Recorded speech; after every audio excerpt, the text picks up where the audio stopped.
The 7-4 Minnesota Windchill travel here to Madison to take on the 10-2 Radicals in a game that still has playoff meaning for both teams.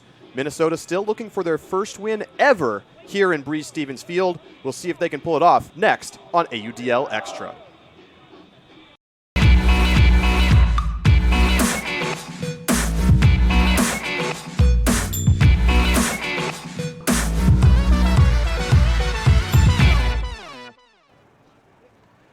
Everybody, and welcome to Breese Stevens Field, where we've got a great matchup today in the Midwest Division. The Minnesota Windchill here to take on the Madison Radicals in a hot day in Madison. The heat wave is not over, but the sun is about to go down, and it's pleasant outside as teams take the field for this one. Hi, everybody. I'm Charlie Eisenhood. Alongside me, Adam Ruffner. And Adam, we got a great game today. This is maybe not quite the stakes that we saw here a couple weeks ago, and Minnesota barely let one get away, but still Minnesota looking to make the playoffs and potentially put some pressure on Madison at the top of the division as Madison looks to wrap up number one seed. Yeah, you know, Minnesota is 0-2 in the season series so far. They've split their games here and in Minnesota, but those two losses were by a combined 4 points. And Minnesota has held leads in both of those games. So it's hard to call the Windchill necessarily a large underdog here. They're definitely fighting for their playoff lives, and they're looking for a home playoff game. Yeah, and that's what it comes down to. You know, it's not over for them as they don't have it locked up yet. Getting a win here tonight would make things a lot easier. Indianapolis, of course, came here last week, and they lost, which pretty much puts Madison looking to clinch home field, but nothing yet set in stone. So we get set for the start of this one, and it should be a great one. Fans getting fired up. Actually, I think that's just KPS and Logan Pruis yelling at each other on the sideline, but yeah, it sounds like a whole chorus. So we do have Minnesota in white, Madison in their home blue and yellows. And it will be Minnesota getting set to pull here as we get underway in Madison.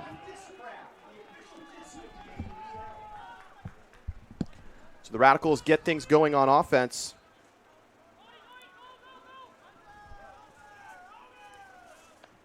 Scott Wriggles hits underneath on the near side.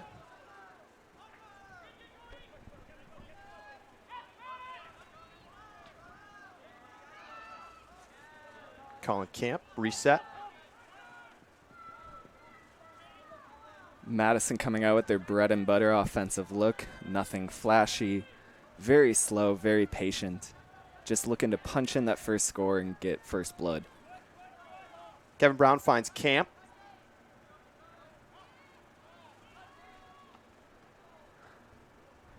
And pretty smooth offense as Madison opens up with a hold.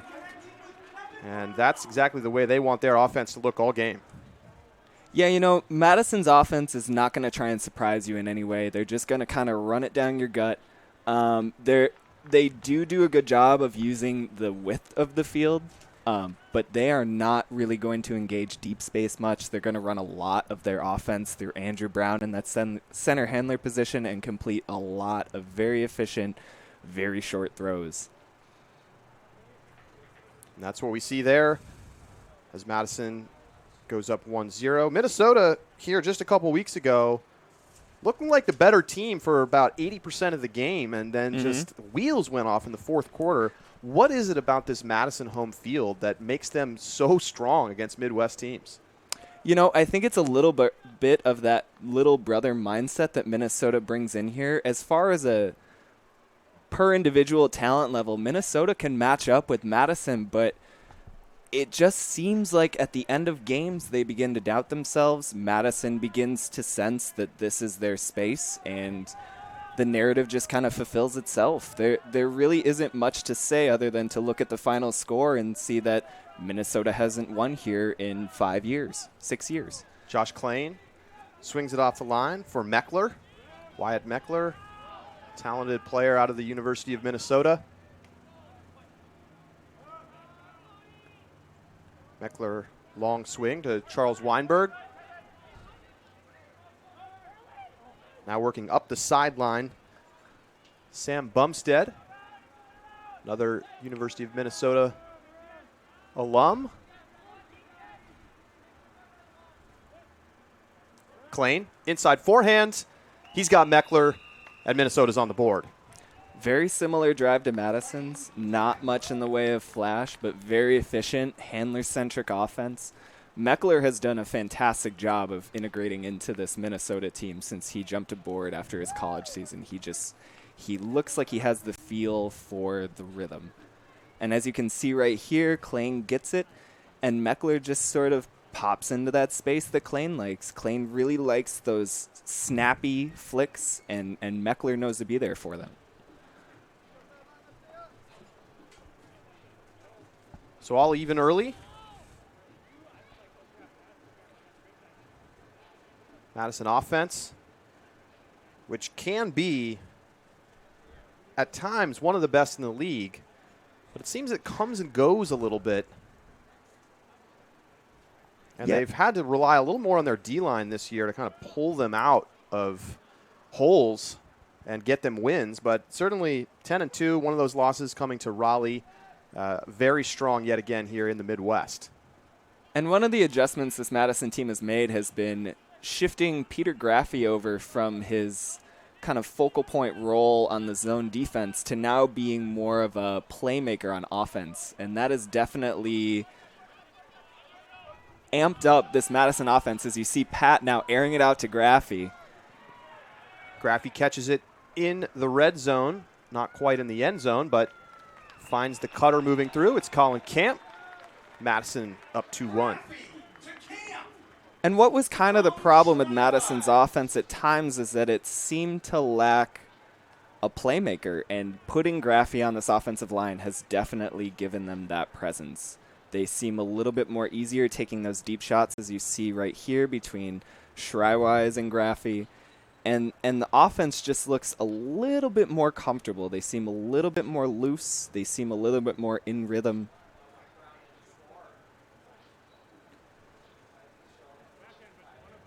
And Madison's defensive depth is something that they can always rely upon. And so shifting over somebody like Graphy might be something that is a little bit controversial on another team. But with Madison's pipeline and their mentality on defense, it's always next man up.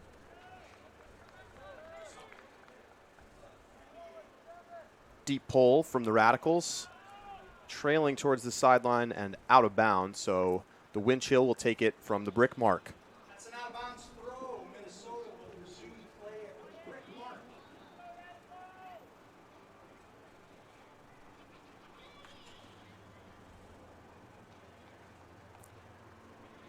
You know, one thing to note is that this Minnesota team is actually the #1 scoring offense in the league, and that's largely due to 4 games in the middle of the season where they scored 33-plus goals. It was kind of against the bottom feeders of the division, but if this Minnesota team can get into a rhythm and run the sets that they like to run, they can definitely put up a lot of points.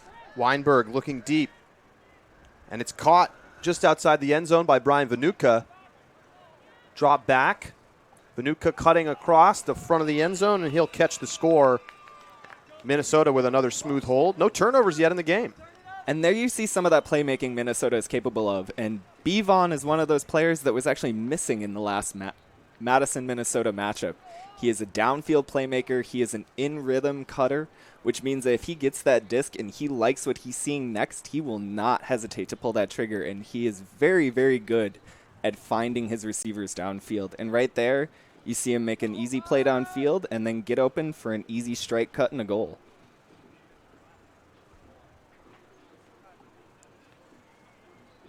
So some smooth offense to start. No wind to speak of this afternoon.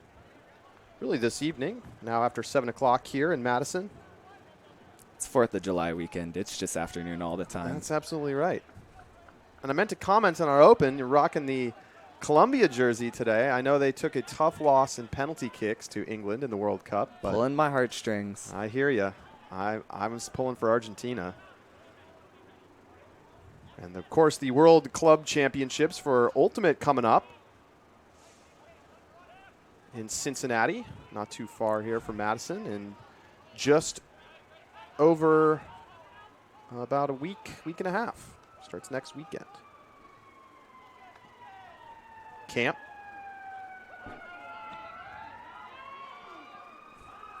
Swings around. Just easy. Find the open man offense right now from Madison.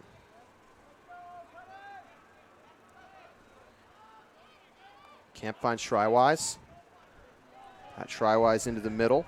And here's where Graphy really becomes a valuable player on this offense. This new small ball between Pat Shrywise and Graphy. Ooh, I jinxed it. Over the head of the intended target. I was about to say, Madison has been terrific at generating small space offense between Graphy and Shrywise, but right there, Shrywise floats it a little over the head of Coolidge. So the first turnover of the game, and Minnesota looking for a break. Charlie McCutcheon near side drops it off for Grayson Pangburn.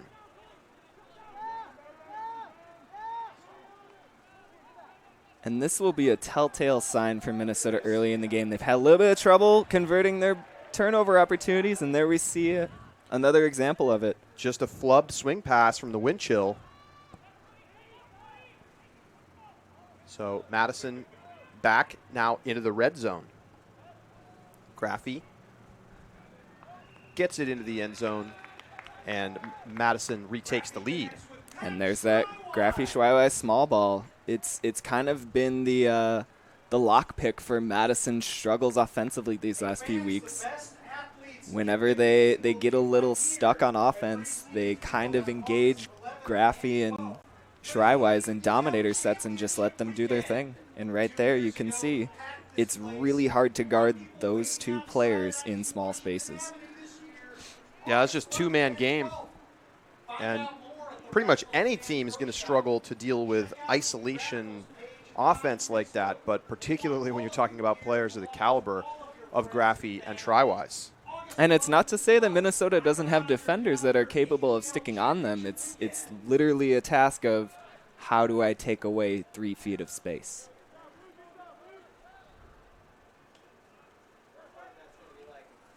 Disc centered to Klain. Swings around to Vanutka.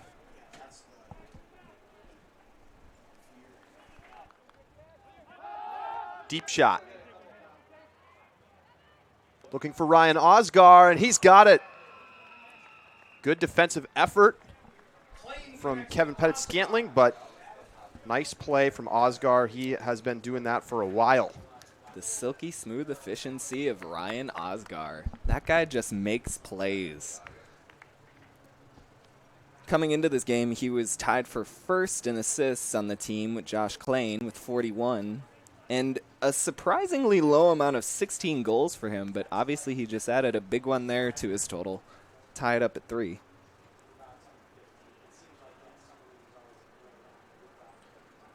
Yeah, just a good one-on-one effort from Osgar. You know, he's one of those guys, he doesn't jump the highest, he doesn't run the fastest, but if there's a one-on-one play downfield, you feel really confident in him making it. Almost every single time. He is one of the best one-on-one playmakers offensively in this division. And I believe an offsides called against Madison.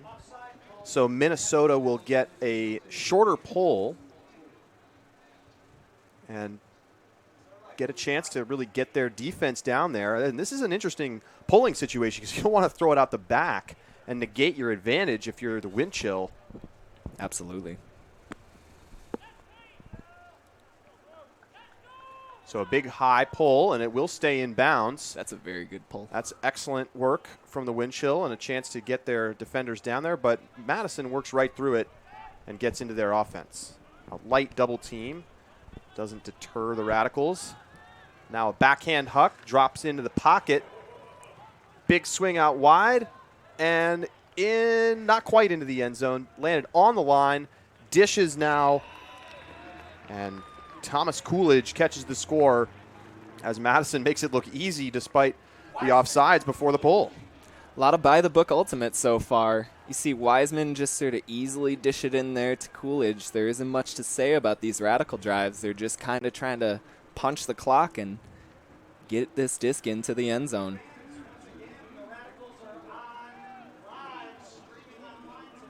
Yeah, that's just easy offense. So not much defensive pressure at all so far. The only mistakes have come on just missed passes. And honestly, that's a little bit of a change from last time. Last time, both teams kind of came out a little jittery. Both teams kind of seemed like they took a quarter or two to find the rhythm, and now tonight you just see no wind, no nerves. Both teams looking very comfortable in their sets. You wonder what's going to be the play that disrupts that, or the drive that disrupts that. Flatter marks from Madison. Works back to Klein. Drops off for Meckler. And now with Osgar.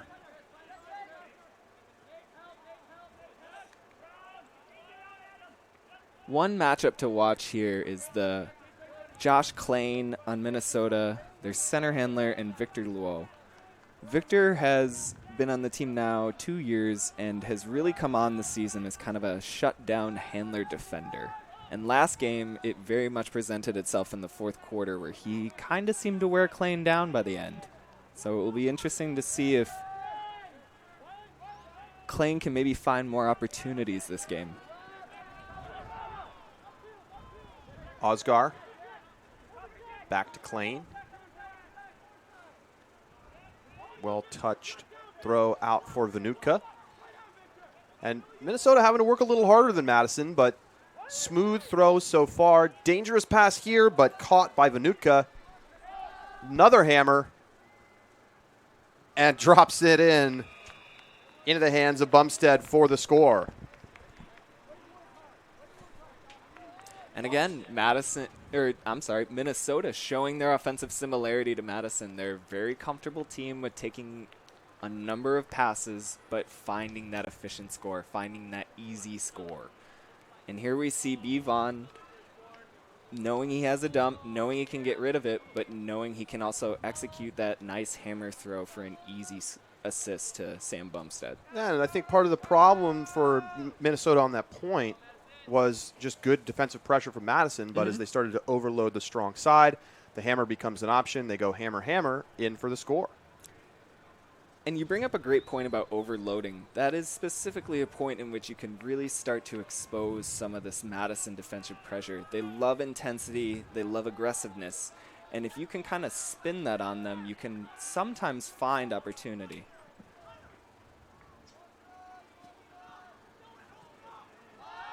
Immediate deep shot. Great throw for Graphy, and he's got it. Kevin Brown, great throw. And it's easy money for Graphy. Yep, making that deep space his.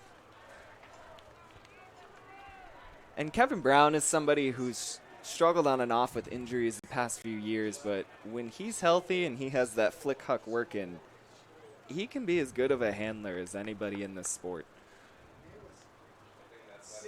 You see the fans hanging out behind the end zone, catching a little shade. Nice crowd on hand on a very, very rare, maybe the first ever Tuesday night AUDL game. Of course, everybody with the holiday tomorrow, and we wish you a happy 4th of July as you get ready to celebrate. America.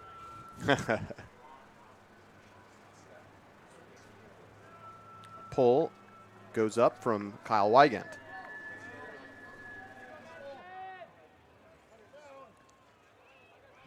Caught by Meckler, and again centered to Klein. Little lane poaching from Madison. Meckler.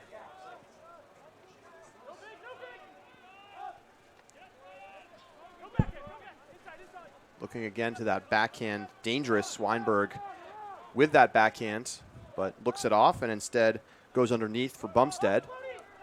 Ooh. Pass out into space, and Klein makes a nice catch downfield. Back with Meckler. Good pressure. They hit the inside forehand, but Meckler burns his mark and gets into the end zone. 5-5. No breaks yet in the game. Lots of offensive action. Lots of execution. You like to see that early in the game. It's a little boring as a spectator, but you can't complain about the results. And there you see a great job of Minnesota using their distributors in Paletto and Meckler to convert that. Klain goes up, brings in a nice jump ball grab, and then Minnesota just does what it has to do to even up the score. You can learn more by stopping at the Radicals Fan Pro Shop or dialing up There's the the Madison offense. Facebook or at One turnover in the game. radicals.com. That's Radicals. Minnesota's D-line looking to July 6th. change that, add some more to that tally. One notable absence for Minnesota's D-line tonight is Greg Cousins, who last year was a second-team All-AUDL member, if I remember correctly, on offense, and was switched to defense this year to kind of help with their counterattack. But he's been absent with an injury the past few games, and it's definitely been noticeable in the team's ability to convert turnover opportunities. Shrywise immediately going deep, looking for Camp. Camp's got it, and another easy score for Madison. And just no pressure on the deeps right now from Minnesota as Madison makes it look easy. You know, Madison's offense can almost play like a Street Fighter character. It takes them a couple of easy, consistent drives, and then they start to find that deep shot. They start to find that special attack. And you can see that in this last couple of drives where they're airing it out to Graphy, airing it out to Camp, really starting to engage those receiving threats deep.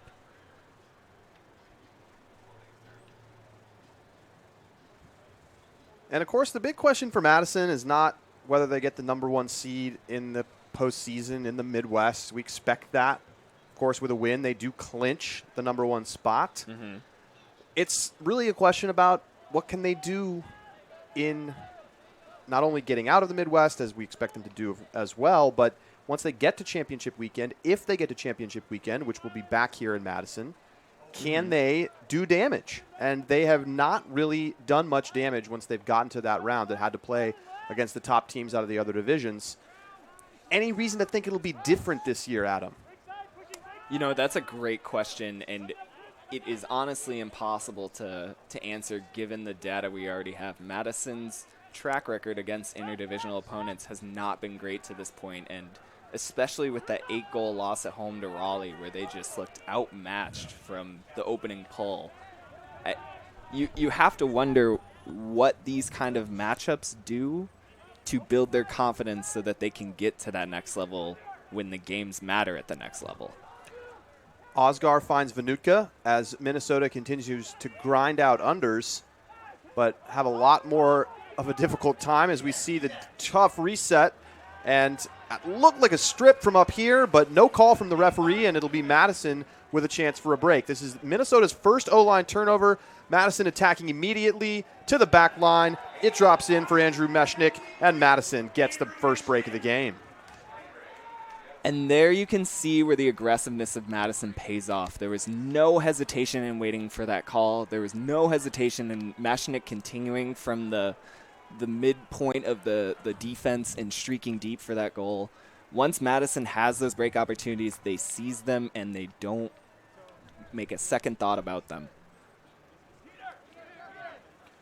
And you could see the difference there between the D-line offense that we saw from Minnesota earlier, which was really went nowhere, and Madison. Now, of course, Madison caught Minnesota in transition, but sure, I mean, that's also part of the difference. Exactly. And Madison scores in bunches off of those kind of transition turnovers. Andrew Meshnick has 17 blocks to lead the team this year, and I would guess over half of those are on point blocks or hand blocks at the point of attack. And Madison is so good at just rolling off of those, not waiting to set up, not waiting for the right player to pick up the disc. They really know how to engage that counterattack.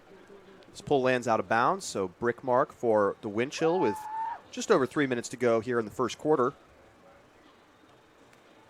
Thanks for joining us on what we hope is a beautiful Tuesday evening where you are as well. And another turnover right away this time for Minnesota. Tough miscue there. Sterling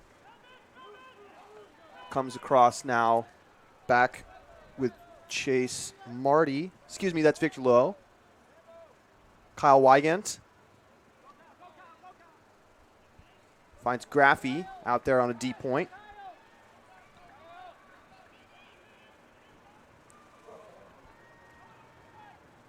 Graphy to the end zone, and it's caught for the second consecutive Madison break. It's a 3-0 run, and the Radicals taking control here early.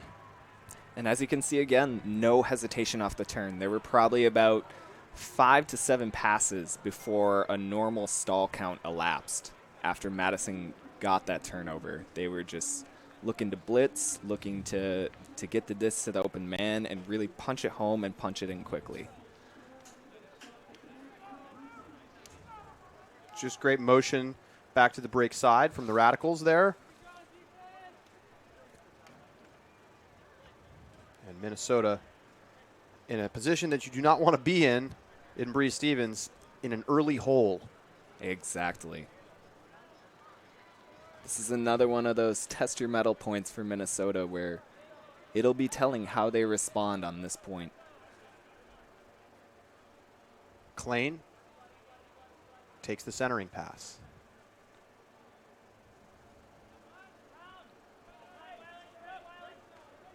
Osgaard drops it off for Vanutka.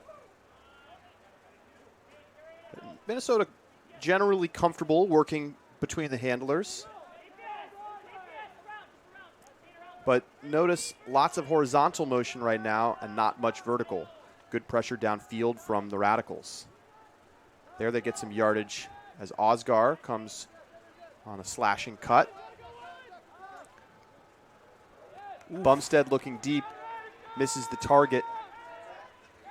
And it's another one of those Minnesota drives where they look comfortable until the moment they don't. And it leaves you with a lot of questions. They look like they still have time there. It looks like people are still patiently cutting and in rhythm, and you have to ask, why that throw in that position?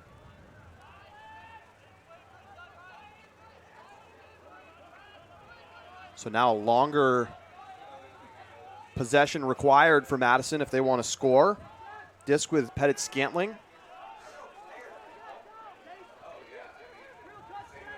Floating pass. Caught, dished. Pettit Scantling into the end zone. That's 4 in a row for the Radicals. And they are rolling here at the end of the first quarter. Break train getting a lot of coal shoveling into it right now. KPS tired after that one. He ran the offense the whole way there. Yeah, you talk about tired, but you look over at the Minnesota sideline right now, and they're the ones with the shoulders down. They're the ones kind of walking back, not in a group, sort of on their own. And it's one of those moments where you're down 4. It's still only the first quarter. You got to kind of rally here. Yeah, this is an important moment to find some energy. The Radicals, after giving up 3 to 5 fairly easy opening points for Minnesota, as we have a timeout on the field.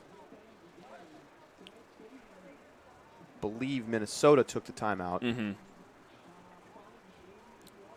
Adjusted, started poaching the lanes a little bit, flatter marks, and they've completely taken away the vertical attack that we saw from Minnesota early. Yeah, I think one of the things that's very underestimated about the Madison D is their ability to just make small things more difficult. And it's almost imperceptible until you're out there playing against them. And as you say, they flatten out their marks, they gum up the spaces a little bit more, and that's kind of all it takes. And they sort of wait almost like a trap almost for you to just make that mistake, for you to make that slightly indecisive throw, that swing pass that's maybe a little too long and they can attack. And you see Minnesota falling prey for it. They're not necessarily making mistakes, but they've lost the edge of dictating what they want to do on offense. What is the problem that Madison has when they go up against teams like the Raleigh Flyers, mm-hmm. who come into Breeze Stevens and blow the doors off of them in what has to be one of the most sort of shocking and embarrassing losses for the team Absolutely. in its history. It's one thing to lose by 2 or 3 in championship weekend in a neutral site, but to lose at home like that, the way that they did, and looking terrible. What is it that Raleigh did well to take Madison out of the rhythm that we're so accustomed to see them in during the regular season? I think Madison struggles with the ability to understand that what they do to the rest of the Midwest, teams in other divisions want to do to them. And so when a team like Raleigh, who has the talent to dictate, can dictate, Madison can sometimes get a little hesitant in that sort of environment. And that's what you saw back in May. Raleigh came out making big plays. Raleigh came out as we see making defensive pressure. Yeah. And they put Madison on their heels. Madison loves to put teams on their heels. And when they can't do that, it becomes a different game. Ooh, a little shiver, but immediately apologetic. So it will be a 10-yard penalty against the Windchill. Adam Drews walks it up. And another whistle. And they're resetting the clock, which should have stopped with under 30 to go in the quarter. So reset to 30 seconds. And Madison looking to keep this train going.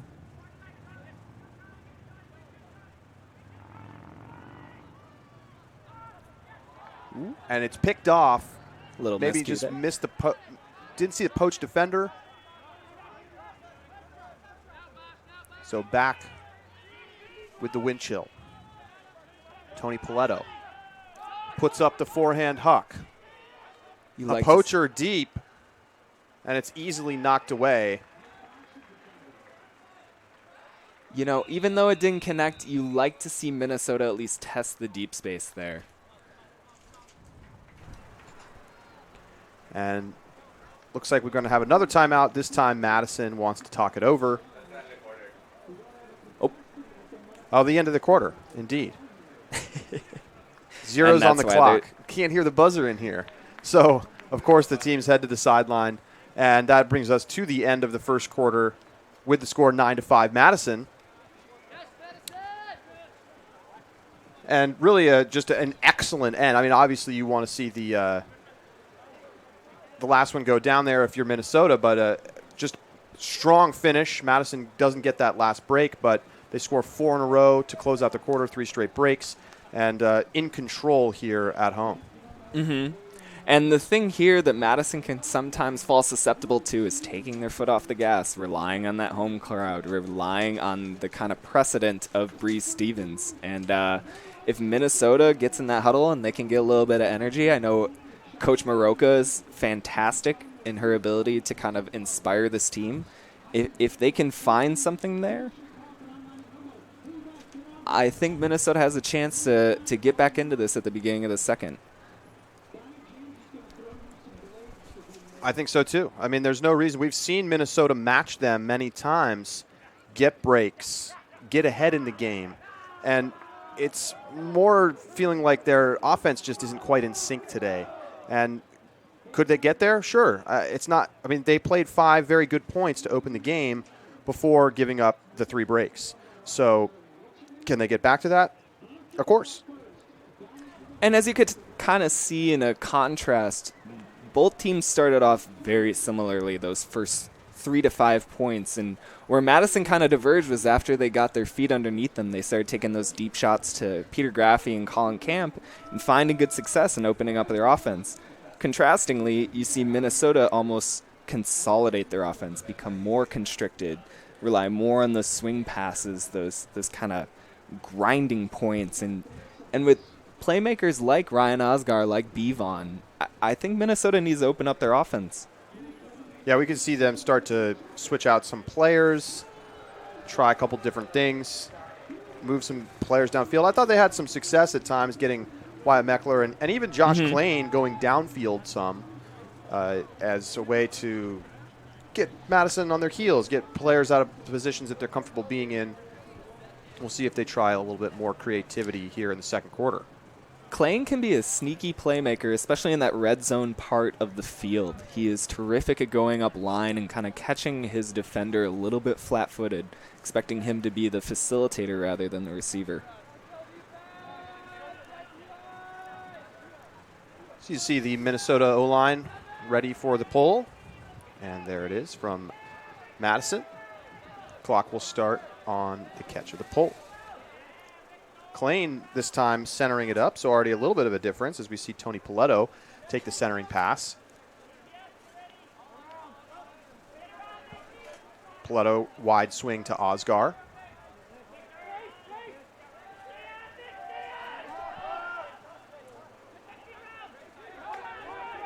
And this is opportunity for Minnesota right there, where they kind of get through that first line of defense and they get people running.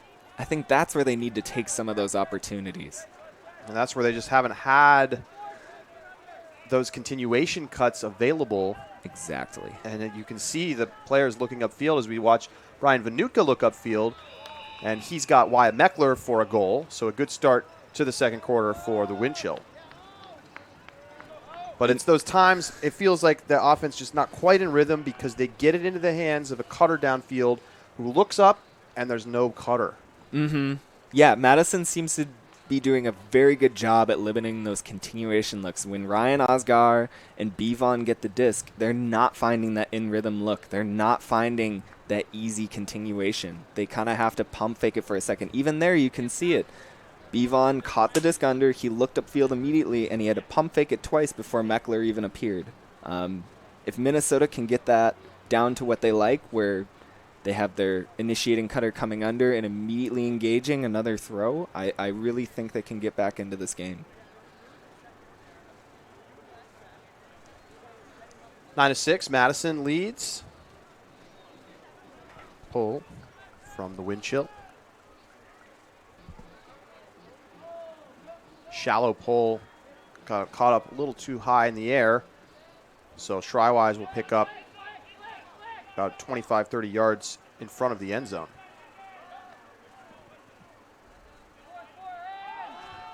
Shooting deep immediately. The O-line's had so much success going down the field with the deep shots, and it works again. Graphy with two hands for strength. And there again, you see the playmaking strength of switching him over to offense. Pat Shrywise and Peter Graphy just seem to have one of those offensive rhythms where they like looking for each other when they have the disc. And they're both such good athletes that they can kind of go downfield and do what they need to do.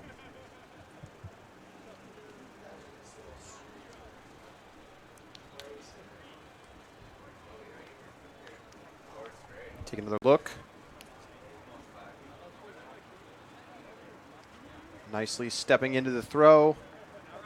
And Graphy, easy. Defender had no choice but to basically try to foul. Yeah, that's just pitch and catch there.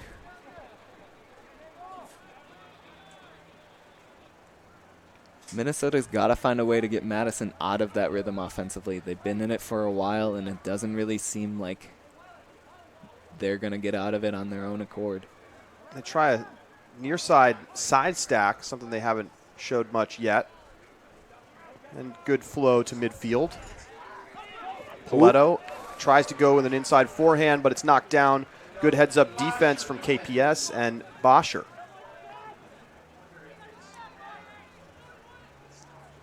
And this is where the Minnesota O-line has not been good, is playing defense on the turn. Madison attacking immediately again. And it's an easy throw into an open space. And Boscher hits Logan Pruce, and it's 11-6 Madison. Paletto with some great effort there, but might have injured himself on the defensive bid attempt. And that would not be an insignificant injury for Minnesota. Paletto has been fantastic as a distributor for them the past few weeks. They've even moved him into the center O spot after things weren't really working with Klain in that position. And hope to see him get back on the field.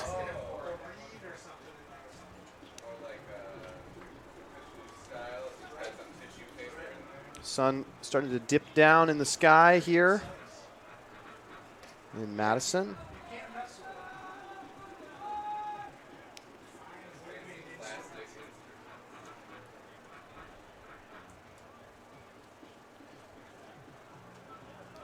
Still a lot of time left in the game, but Madison, the only team with a break so far. They've got 4. Minnesota has not really even knocked on the door yet.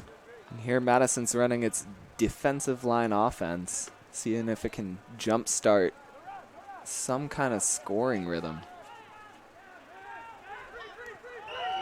And Colin Berry holds it a little too long, gets whistled for the stall. That's a stall. And Madison will take over at midfield, so doesn't work out there. Bringing the D-line in for an 0 point. And this game is definitely taking the feel of previous Minnesota at Madison games. Minnesota players just looking uncomfortable with the disc, looking a little disjointed offensively, not being able to keep up a rhythm or an energy defensively.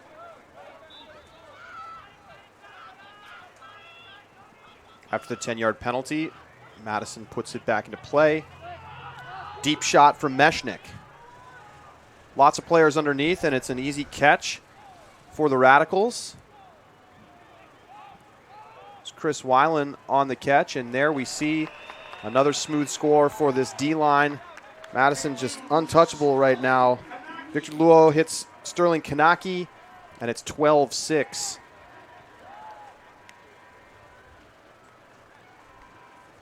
And after they just threw in their defensive offense, you kind of got to start to ask the question of what sort of change can they make at this point to get back into this game? What is it going to take? Yeah. You know, you've tried switching the offensive structure, moving players in different positions, trying the D-line offense out there. And again, I mean, a lot of times it feels like they get to midfield and then it stalls out and they don't have anywhere to go with it. And we've seen a swing pass turn. We just saw the stall out. This is just Madison showing why they are the best team in the Midwest and making sure that they don't let Minnesota hang around the way they did last time these two teams met here in Breese-Stevens.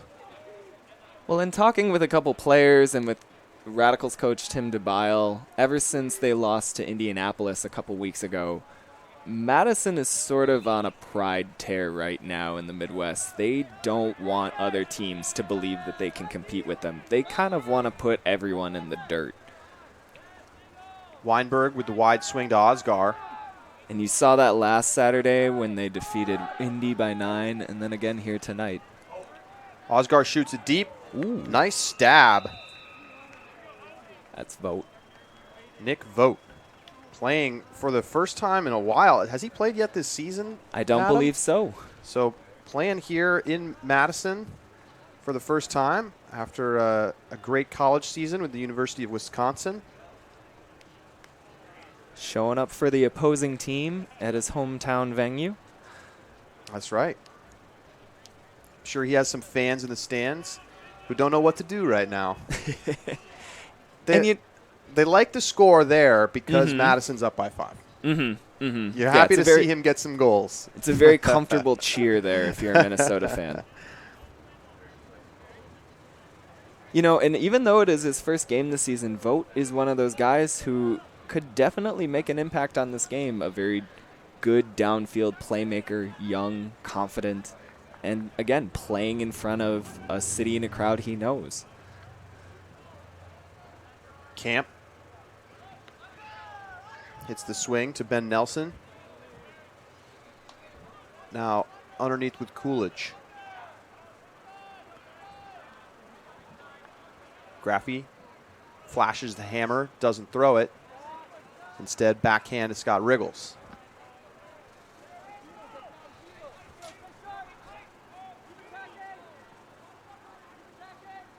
Better pressure here from Minnesota.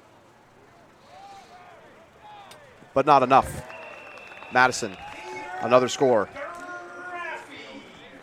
Graphy with yet another goal in this game. There goes that man. Piling up the stats. Graphy is going to make his presence known whether he has the disc, whether he doesn't have the disc, whether he's on offense, whether he's on defense. He's just going to be in the center of it. I think he's long been looked at as, for a while, the best defensive player on the Radicals. But now you clearly see him playing more of an offensive role. And certainly when you think of Madison Radicals and you think about who are their best players, he's got to be one of the guys that comes to mind. I think a lot of Radicals fans probably feel the team is very deep, which is true. But when you need somebody to go out there and make you a play, there's few on this team that can do it like Peter Graphy. Absolutely. And again, not to point fingers, but to kind of bring it back to your question of what's it going to take for Madison to win at the next level. And it's a big game from guys like Peter Graphy, a big game from a Pat Schreiwise, a big game from an Andrew Meshnick. And that's something they haven't necessarily had in those semifinals and finals in years past. Bumstead. Reset to Weinberg. Comes all the way across to Meckler. Hits the inside forehand to Klain, who immediately shoots it deep, but a little too much on that one. Maybe a slight miscommunication with Bumstead, but maybe just a little too much mustard. It looked like a good shot, but just a little too much touch.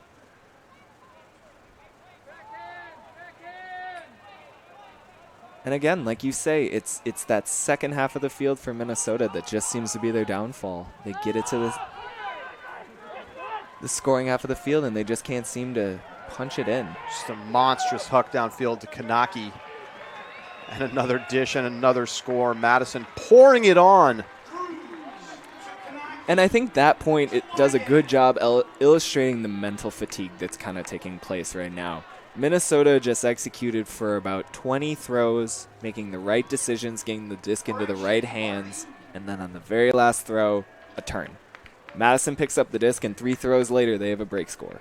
And that's kind of been the story of the game so far. Chase Marty catches the goal on the easy assist from Kanaki.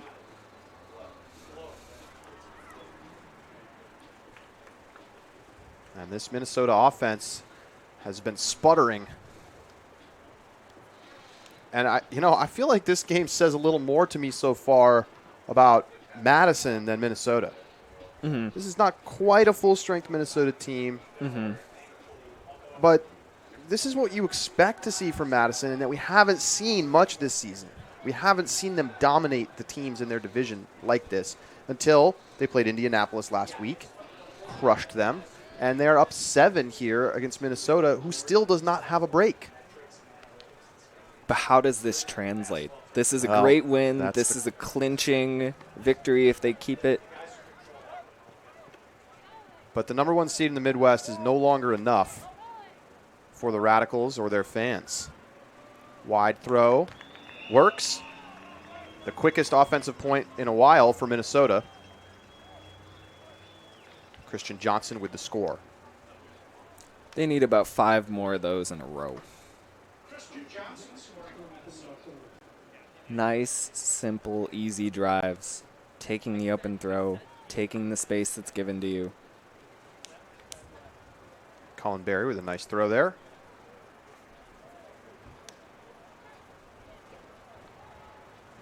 Yeah, you can just sort of feel at this point in the game that Madison is forcing Minnesota into the spaces that they would like to force them into. There isn't really a whole bunch as far as Minnesota getting the cuts that they want, hucking into space.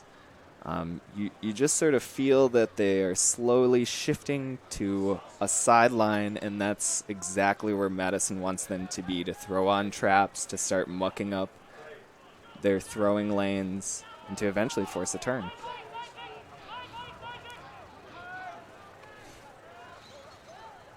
Disc centered for Nelson. And a layout, putting enough pressure on that throw. I'm not sure if he got a hand on it or not. And now an injury. It's Peter Graphy.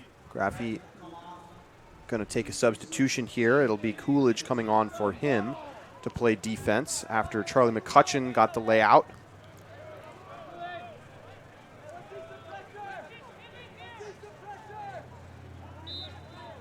So a great chance here for Minnesota to get one back.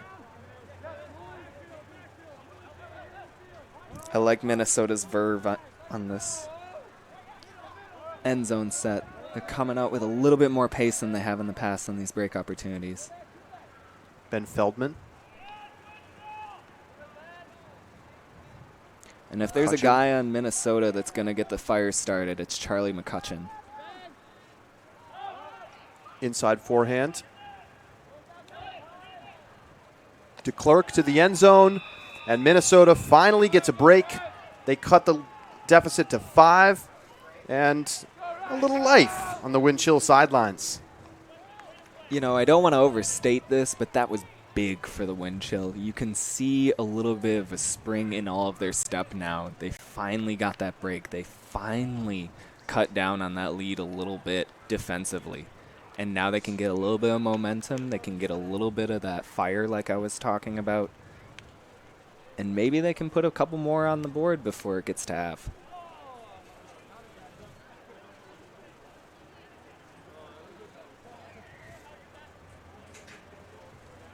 And we've seen better pressure from Minnesota the last 2-3 defensive points they've had. Yeah, they're taking away those couple of easy deep shots Madison was engaging earlier. Graphy's a little shaken up now, which if Minnesota is paying attention to here would be a terrific opportunity to rip off a couple breaks. Easier said than done. Indeed.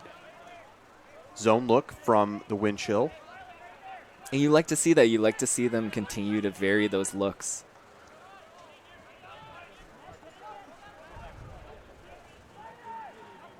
Not a very effective zone so far, but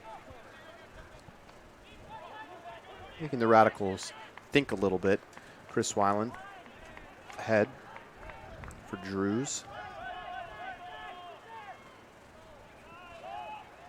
To the end zone. Easy score. Nice throw there from Nate Bosher. Nate Bosher, the older brother to Georgia Bosher. Both very much local Madison legends.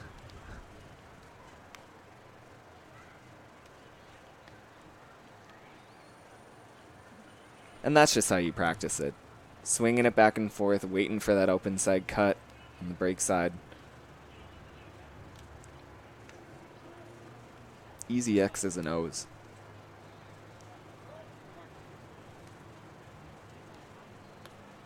You know, one thing we haven't seen yet this game is Josh Klain test out that flick huck.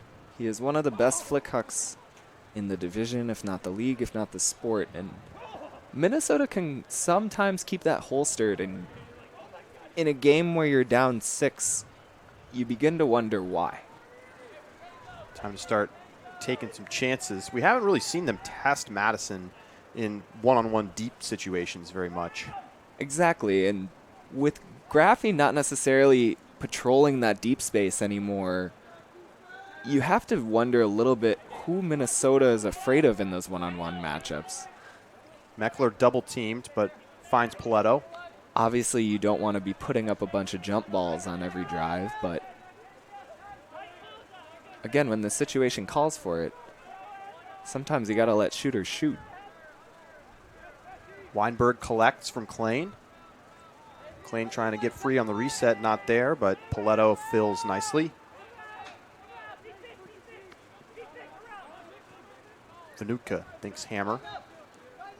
Takes the swing to Meckler. Minnesota definitely showing a little bit more poise and confidence on this drive than they have in a little bit. Meckler's so quick, but good poaching downfield from Madison shuts it off. Now the huge hammer and a great find.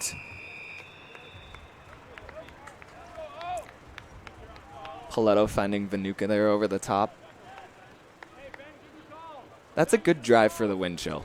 That's a very good drive. They got everyone touching the disc. Everyone looked very confident in their reads. Yeah, that's a little bit of a slow RPM hammer, but nobody's in the area code. Easy score. Just got to get it over there. Exactly. And Paletto does that. Back to a 5-point game. A lot of scoring so far in this one. You look at the scoreboard, after just on Sunday afternoon, I was in Montreal for the New York-Montreal game. Hope you got a chance to catch that on the 11 Sports Network. And that was a much lower scoring, sloggier game than this. So we've already got 25 points on the board in this contest. 4 to go here in the first half. Yeah, the last game had 37 goals total between these two teams, so we're almost at that by halftime.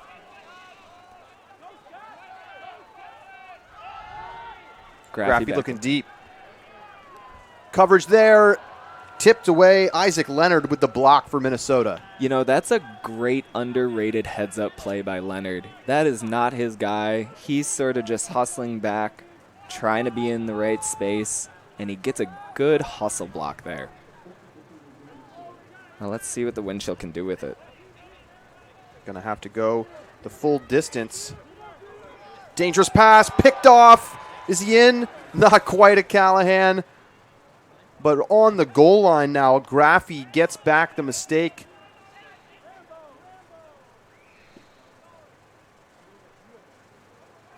Graphy just with that nose.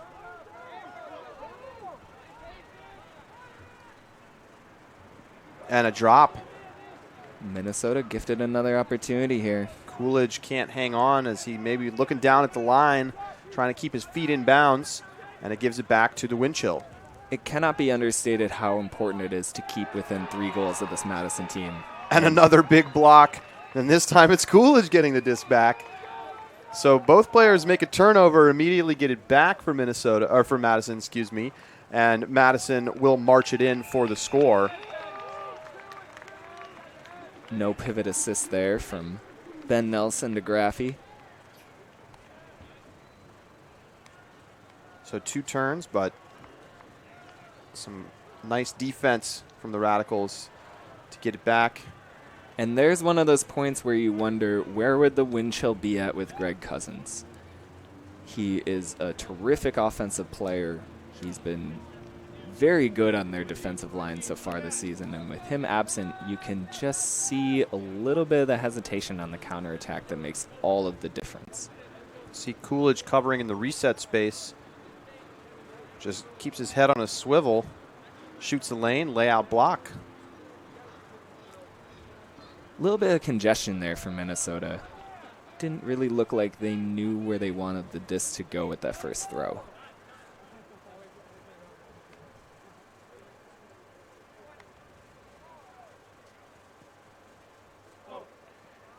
Nice cut from Vanutka, who's had a good game. And there's one of those Bevon in-stride hucks that he loves. He airs it out to Osgar, and Osgar can't toe the line. So Vanutka's huck trailing just a little too far out the right side. Sideline acting as that 8th defender for Madison. And Madison will call a timeout.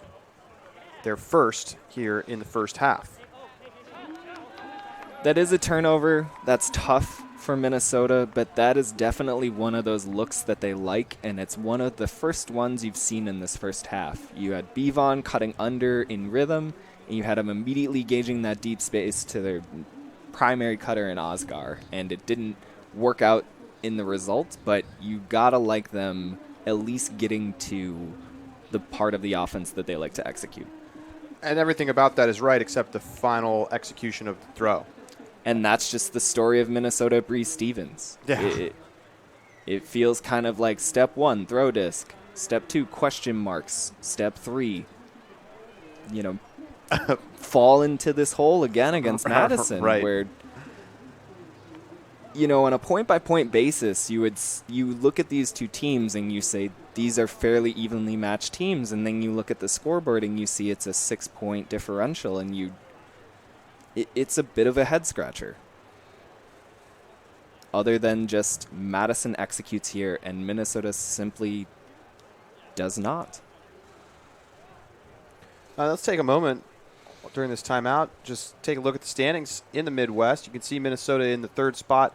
Looking good for a playoff spot, but a win tonight would certainly help. Madison sitting pretty at 10-2. And it's Indianapolis, who was hoping to maybe steal the 1 seed away from Madison, but they really just were not able to get much going against the Radicals last week here in Madison. Yeah, once again, it looks like road is through Madison to get to championship weekend from the Midwest.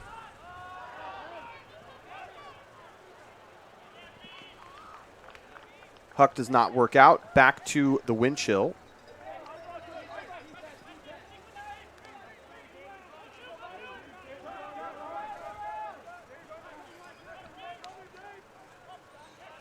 See the use of that hammer working well for them throughout the game. That's a nice little And throw. Brandon Mattis hits the IO forehand.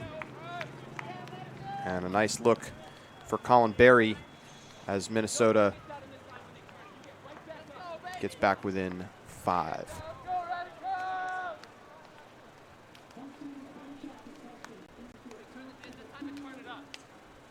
And again, here Minnesota scores again by keeping that up-tempo pace. They're not allowing Madison to get set in any kind of defensive alignment that they like. They're just sort of running and gunning with it, and that has produced results. Minute 20 to go in the first half. And this is where, if you're a Windchill coaching staff or you're out there on the line, on that D-line, you're thinking, if we can get 2 here, that would put us into a great position. For as poorly as we've played in the first half, we could get within just 3 points. That would be great. Obviously, if you can just get 1 break, that'd still be very good. Give them a fighting chance in the second half with a little momentum heading into the locker room. Yeah, and as I was saying earlier, keeping the game within 3 goals seems to be very key to disrupting Madison's confidence here in Breeze. If you can kind of stay within that 3-goal barrier, you can put Madison a little bit on their toes. But if they start getting these leads of 5, 6, 7 goals, that's where the crowd comes into it. That's where the depth and the legs of their defense comes into it. But Minnesota doing a good job here at the end of the first half, mucking things up in the lane, playing with a little bit more urgency. Pressure on the under and a foul called. A little too much pressure. 10-yard penalty goes against the Windchill. But with McCushion, you really like to see that from him. He is one of those players who you want pressuring. Under a minute to go. Double team. Backhand break gets the Radicals out of it.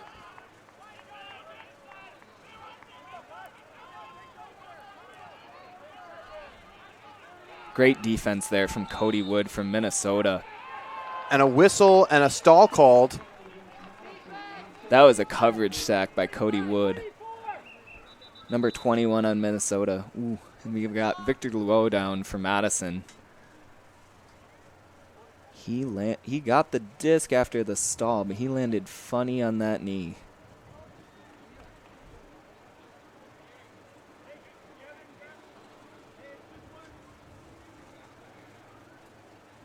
But yeah, going back to that last play, you could just, in that entire drive, you could see Minnesota's intensity, their aggressiveness defensively was a mark above where it's been for most of the rest of this game.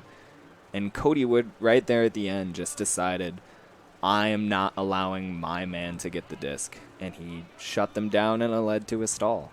And that's what you want to see more of from Minnesota's defense. You want to see them taking those individual, can I stop Madison's rhythm matchups a little bit more seriously. It kind of still feels like they're letting Madison dictate everything offensively, and you can see that as Madison's putting up a lot of goals here in the first half, but more plays like that, and Minnesota can get back into this.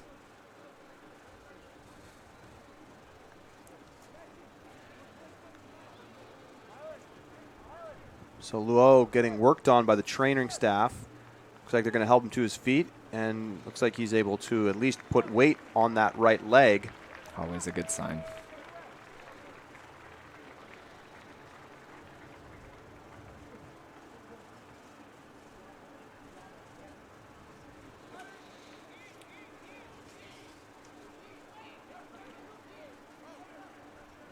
And Minnesota still out here running the same defensive offense that they had before the injury. So 25 seconds on the clock. looking for a break.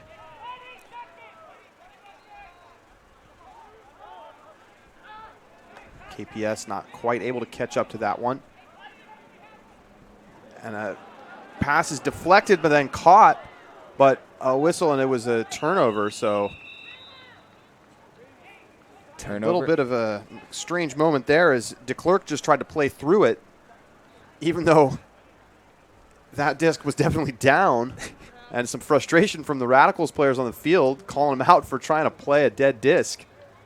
A little bit of unspirited play there, and a timeout from Madison as they talk it over here with 8 seconds on the clock. Yeah, you never like to see the 5-second rule used as an adult. Once it touches the ground, it's done for. It's done. So big moment here. Minnesota looking like they were in a great position to get a break. But Leonard's throw a little bit weird and did just enough to confuse the upline cutter. Couldn't get a hand on it. DeClercq almost dug it out, but not quite. And that means that Madison will have a chance with, from this position on the field, 8 seconds is fairly substantial. You could get 2, maybe even 3 throws off before you have to take the shot to the end zone. Mm-hmm. And we see them talking and trying to drop this play right now. And Madison practices end of the quarter situations maybe more than any other team in the AUDL. They love to run these plays. They love to know who can do what in these situations. Who do we get to for our 30-yard throw, our 50-yard throw, our 70-yard throw?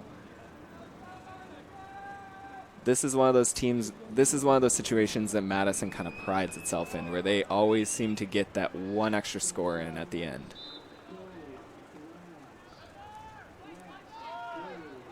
You can see them running that ISO for KB, getting off the big flick hook. Putting it to the end zone. It'll have a chance. Tipped and out of bounds off the fingertips there on the second effort chance for Wriggles. And that does bring us to the end of the first half. Madison with a 5-point lead.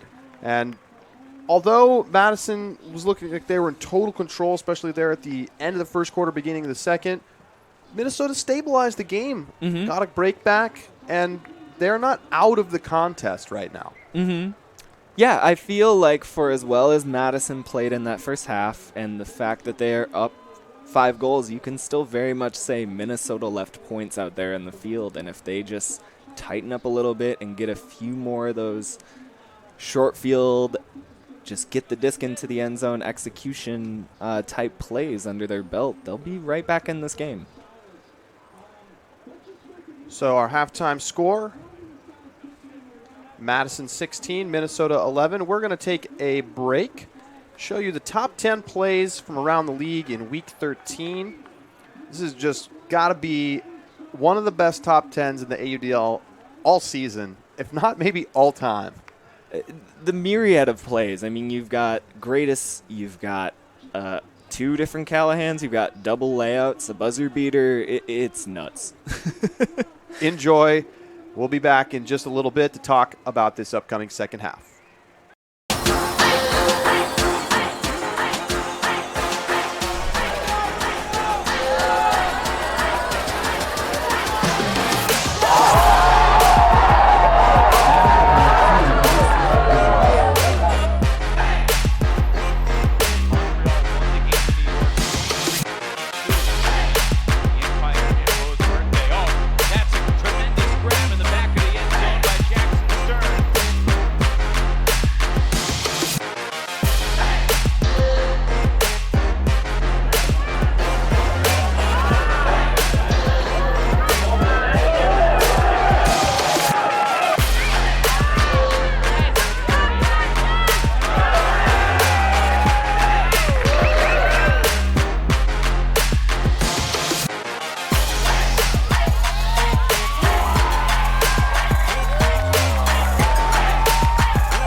fake double team. Endzone. Oh, wow! Kevin Richardson with an unbelievable Callahan over the Nationals player.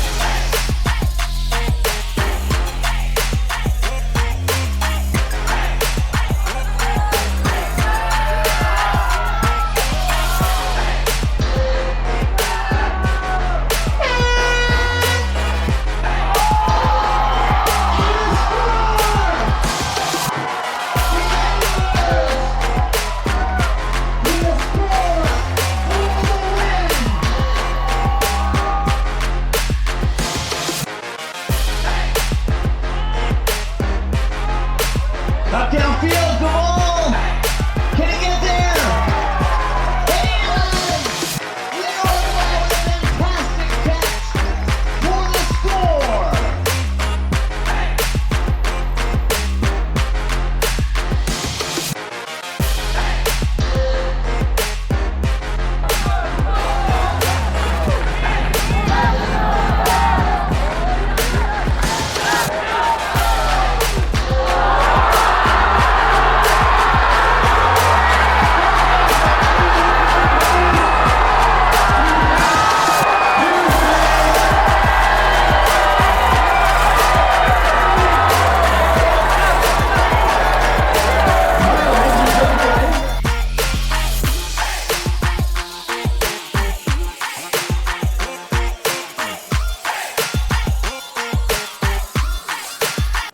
Welcome back to Breeze Stevens Field, where the Madison Radicals have a 16-11 lead on the Minnesota Windchill. Charlie Eisenhood, Adam Ruffner with you as the halftime festivities get going here in Madison on now what is a beautiful evening. Now that the sun has dipped below the horizon, starting to cool off just slightly, and a perfect summer's day. Feels like it's time for the 4th of July, does it not? Mm-hmm. Surrounded by 2 lakes. Got a little bit of that mugginess. Got that mugginess, indeed. Mm-hmm. So, Adam, we watched Madison and Minnesota. It was it felt like kind of like 4 mini quarters in there. We had the beginning of the game where both teams slugging back and forth with holds, and we see almost no turnovers to 5-5. Then Minnesota gives up the 3 breaks in a row. Madison looking in total control, 4-0 run, and they end up going up by 6 points at one point early in the second quarter. But then Minnesota finds a way to kind of stabilize things, does let one slip away there at the end of the second quarter, but still within reasonable striking distance at this point. Do they need to do more of the same that we saw from them in the second quarter, or do they have to find another gear if they want to march back and get a win? I think offensively they definitely started to find a rhythm that I think they can continue into the second half. They started to find the players in the chain that they like to use, that kind of Paletto to Bevon to Osgar look that they really have fallen in love with this season. But defensively, I definitely think they need to bring something new to the table. You saw some plays from Isaac Leonard and Charlie McCutcheon towards the end of the half. But otherwise, the Radicals' offense looked largely unfazed. And if you're going to get to this Madison Radicals team, you need to hamstring that offensive flow, because they will just march it, do their job, and do absolutely boring offense until you're losing by 10 goals. So Madison, on the other hand, looking mostly very smooth on offense. And when their O-line did turn it over, they were pretty stingy about letting Minnesota get into that scoring end zone, and that's why they've got a 5-point lead built. And, you know, if you're Madison, I feel like the one danger is you go into cruise control and don't try to keep the pressure on. And to their credit, that's something that that Madison didn't do last week against Indianapolis, is that they continued to press. And, you know, you want to go close out the number 1 seed in the division. You can do that with a win here tonight. I think that's got to be what the team's hearing from Coach Tim DeBile in the huddle during halftime. Yeah, you know, I think both coaches right now are kind of looking at their sidelines and going, who's going to make plays for me this second half? You know, from Madison, from the first half, you can tell that Pat Trywise, Peter Graphy are definitely in rhythm. The defense is very opportunistic off of turns. But for Minnesota, you got to kind of wonder, who's going to elevate to that next level and who's maybe going to challenge Madison and not just let them take this division crown home for the 5th straight season. Is it going to be a Ryan Osgar? Is it going to be Josh Klain?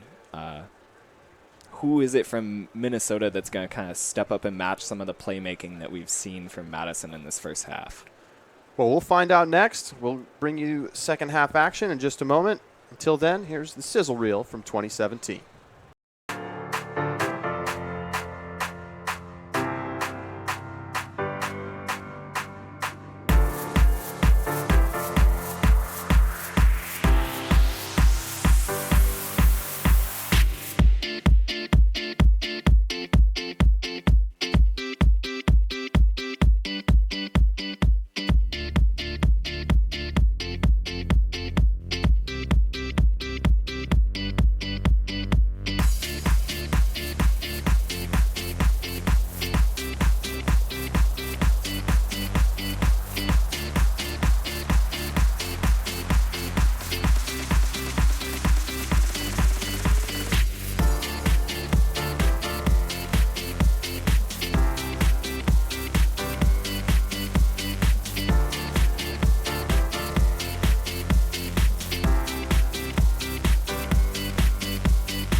Welcome back to Breeze Stevens Field.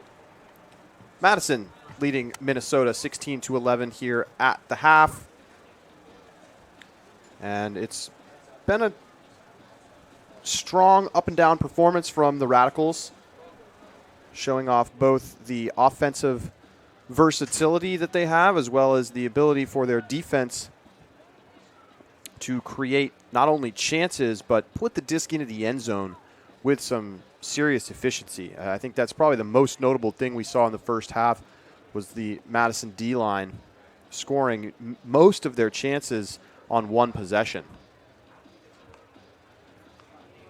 Beautiful night here in Madison, state capital of Wisconsin. Great place to come visit. You know, it's a place that, you know, I grew up in New Mexico. Coming to Wisconsin was just never really in the cards for me growing up. You know, we would go to the East Coast, we'd go to the West Coast, but that Midwest, I didn't make it up to Wisconsin until I went to the championship weekend here in the AUDL just a couple of years ago. And it's very friendly people, great food, great beer, cheese curds, a nice place to come and check out. If you don't know what a cheese curd is, I'll leave you in suspense as we get ready to start the second half. It'll be Minnesota pulling as we get ready to begin the third quarter. Cheese curds are a food group, Charlie. I understand that, and that's why I'm saying people need to come here to Madison and experience what that's all about. And also, Culver's, better than In-N-Out. Oh, You heard it here. now we got the hot takes. I'm on the record with this in the past, and I'm going to keep saying it, and people will know. So if you see a Culver's driving on the highway sometime, stop in. You're not See wrong. what I'm talking about. I'm not wrong, right? They got that soft serve. They got those butter burgers. I got cheese curds at Culver's. Unbelievable. It's All right. It's a church. Madison will bring it to the brick mark, and we are underway here in the second half.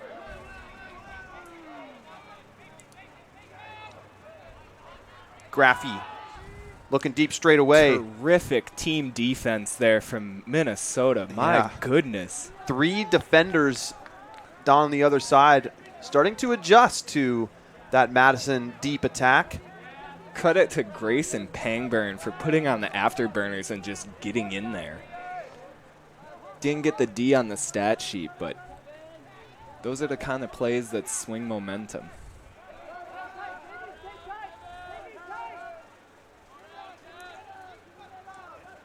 Now Minnesota shooting deep. Oh, that is Look a at the power. beautiful throw. Unbelievable throw. And it drops in for a Minnesota break. What a way to start the second half. Cody Wood with a dime ball to Brandon Mattis.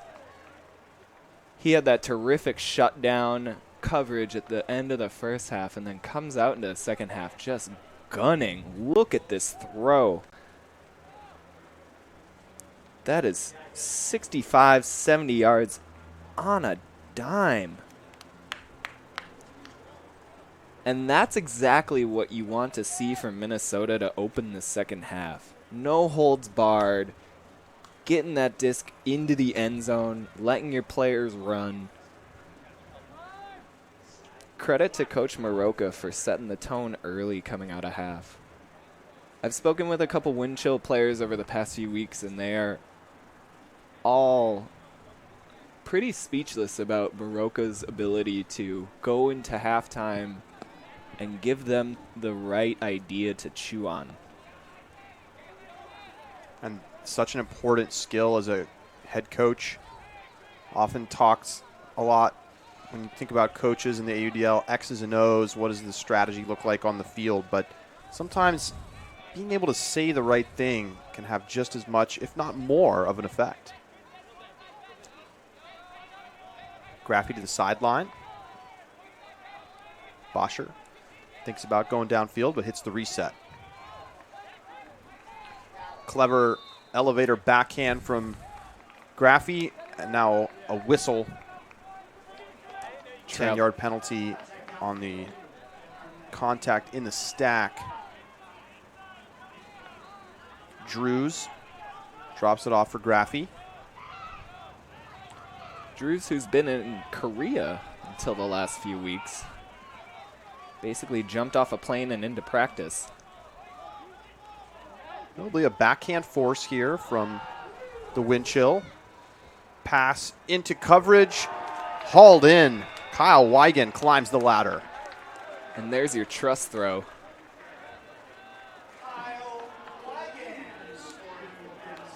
That man's been doing air alert. You know, Wigand is one of those players who doesn't quite have the stats to make him a name you bring up a lot. But when you talk to players on this Radicals team and you talk specifically about one-on-one coverage, he is a name that comes up very quickly. He is athletic. He is very much a tone setter. When he makes plays, as you can see right there, about 3 to 5 Radicals came rushing off the sideline to do chest bumps and high fives and that sort of thing with him. We talk a lot about a lot of other Radicals players, but Wigand is one of those guys when they get to championship, if they get to championship weekend, he will be one to watch.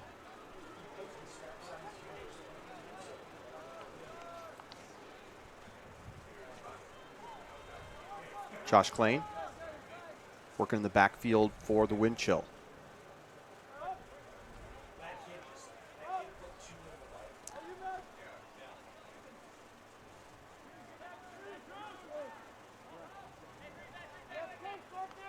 Big swing comes around for Vanutka. Strike cut Klein. Looking to the hammer. Got it. Sam Bumstead with the goal for Minnesota. And if you notice on that drive, Minnesota's handlers were pushing upfield just a little bit more than they were in the first half. Right there you see Klein get the disc on a strike cut and then launch that hammer back crossfield, but he's being active upfield. He's not receiving the disc behind where the action is. And I think that's a good point for the Minnesota to start this second half. Getting those handlers engaged, getting them upfield into that power position so they can really torque into those throws that they like.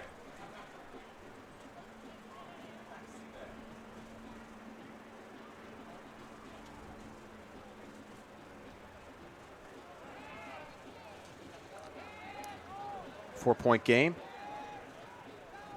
Pull lands near the brick mark.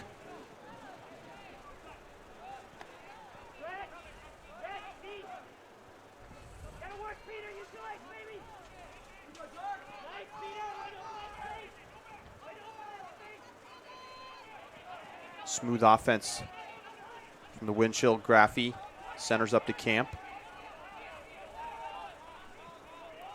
Try-wise finds Wriggles. Radicals doing a great job of not leaving the disc in any one player's hand on this drive. Wriggles looking for a reset. Great defense back there, but not quite enough. Wriggles manages to walk it in. Nice presence of mind to stay with that one and get his feet into the end zone before making the catch. After Minnesota got that break on the last Minnesota offensive drive, you can see a good adjustment there from Madison's offense. They weren't going to take any deep shots whatsoever, and they were just going to go back to what they started this game with. 5 to 10 yard, simple bread and butter execution throws.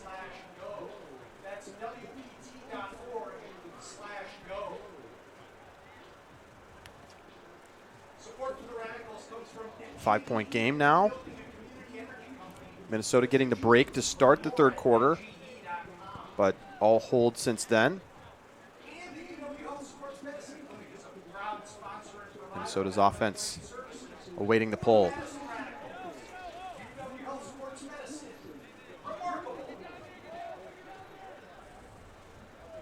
Good deep pull, setting up into a double team briefly. Vanutka has been very active on offense tonight for the Windchill. Fires a smooth forehand ahead to Paletto. Clay now in a dangerous position, but he throws right into a poach. And I'm not sure if he just didn't see the defender or tried to put that with a little more bend and didn't get it there. Pettis Scantling looking deep. Look at the wheels. No problem on the other side. Jack Kelly hauls it in. That Minnesota side stack looked good until that final throw, and Minnesota just taking that momentum, swinging it back the other way, and KPS lacing that disc out into space for Jack Kelly. KPS's throws this season are really starting to get on that next level where he's starting to be able to lead the offensive charge after turns. He's coming into this game, he was 4th on the team with 19 assists, easily a career high for him. And he's gotten better every single year. One of the best kind of pure D-line players in the league. And you can't give him that backhand. We've seen him throw that perfect backhand a couple times tonight. He really likes that motion on his backhand.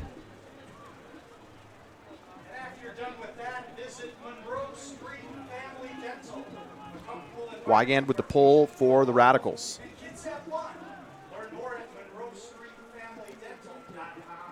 Minnesota's defense getting a chance for the offense point right here.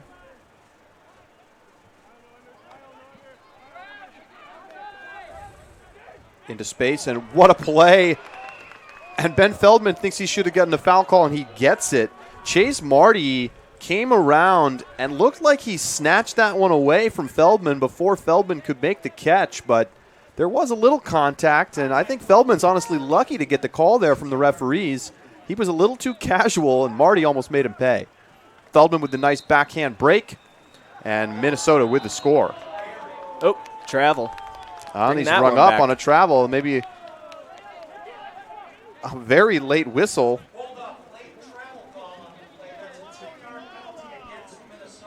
Walk it like I talk it.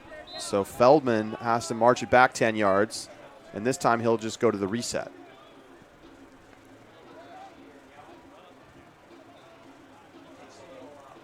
Good adjustment there from Bumstead. He gets it to the goal line. Hammer. And dropped on the back line. It was coming in straight over the head of the receiver, and he could never really get a bead on where it was, and reached out at the last moment but couldn't squeeze the disc. And look at this counterattack from Madison. Feels like one of those disc doesn't lie situations after that questionable foul call on the Marty block. Inside forehand. And a score for Madison. And that makes it a 7-point game with that break, as Logan Pruce puts it into the end zone for Graphy. And again, we're in one of those situations where you look at the scoreboard and you see the differential and you wonder how it got to be this way. Minnesota just a few minutes ago had the disc, had the opportunity to cut the lead to 3. And here's the play where Feldman nearly got it stolen away by Marty, but called a foul. What do you think about plays like that where the defender is obviously taking a very conscious line to the disc, has some contact, but the offensive player seems to be expecting to receive it? Do you call that a foul? Do you call that kind of... I think you call it by the book. I think if the contact creates an inability for the offensive player to make the catch that they expect to make, then that's a foul. Mm-hmm. But it's not a foul just because you're surprised or because you touched the disc. I think a lot of times you see players feel like, well, I caught it, but no, not always. Sometimes you haven't actually completed the catch as the defender is making a play, and just incidental contact in those situations, which is really what it looked like to me there from Marty, shouldn't be a foul. Either way, though, it comes back around. Madison gets the break, and they have tied their largest lead of the game here at 7. Klein. And one player that's been quiet for this Minnesota offense is Charles Weinberg, number 8.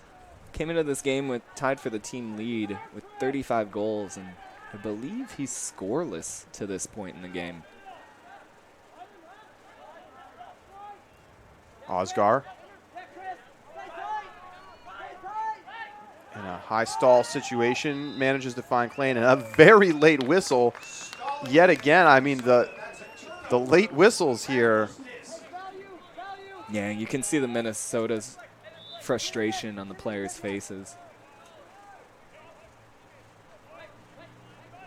Understandable in that situation. Immediate deep shot. Tipped and caught. Second effort.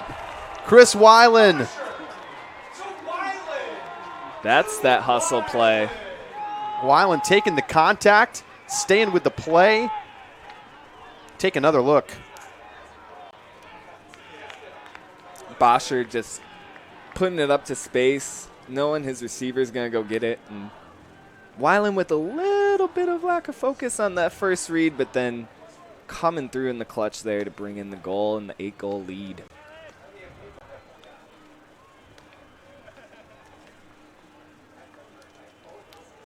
That's just nice focus. Coming back at it on the backside edge of the disc with your other hand.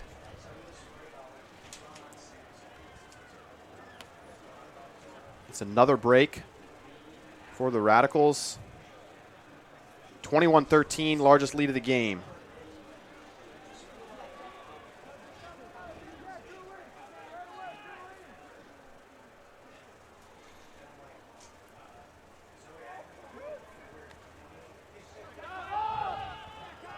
Minnesota looking deep. Great run. Sam Bumstead just airing it out to Cole Urich there. That's the kind of points you want to see from Minnesota. 5 throws or less, finding the easy streaking cutter deep.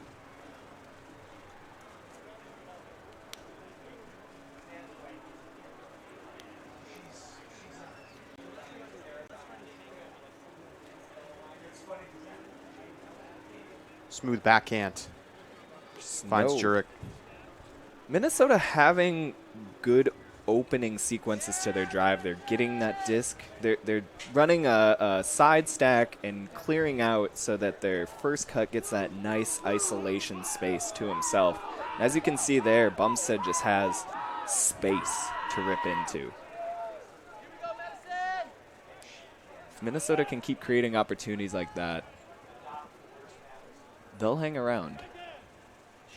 Wriggles. Stahl getting high, finds Wiseman.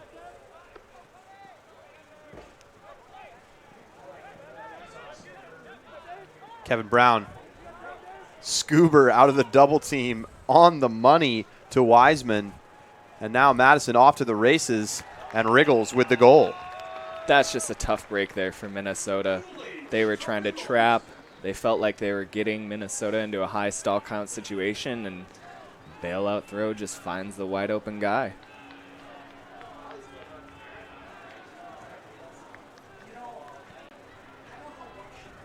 Now, Minnesota's been heads up with their trap double teams, but they just can't seem to fluster Madison's throwers enough to create a turnover in those situations.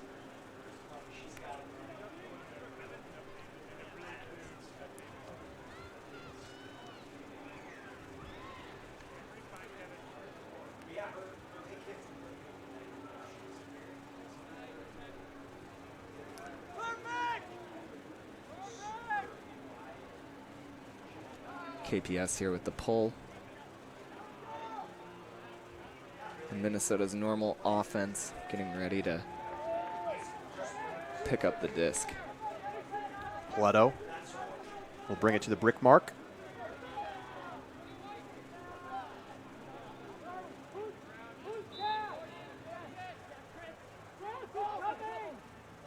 Smooth around backhand to start the possession as Vanutka flies across.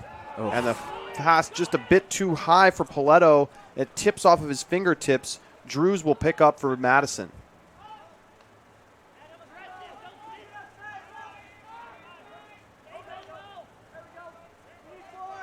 KPS. Dishes to Drews. Blade. Oh, And that was close. Was it up? Was it down? It's called down by the referees, and it was very close. Hands came together as the disc got to the turf, and I think that considering that it wasn't obviously a catch, the right call there from the referees. That looked like the right call.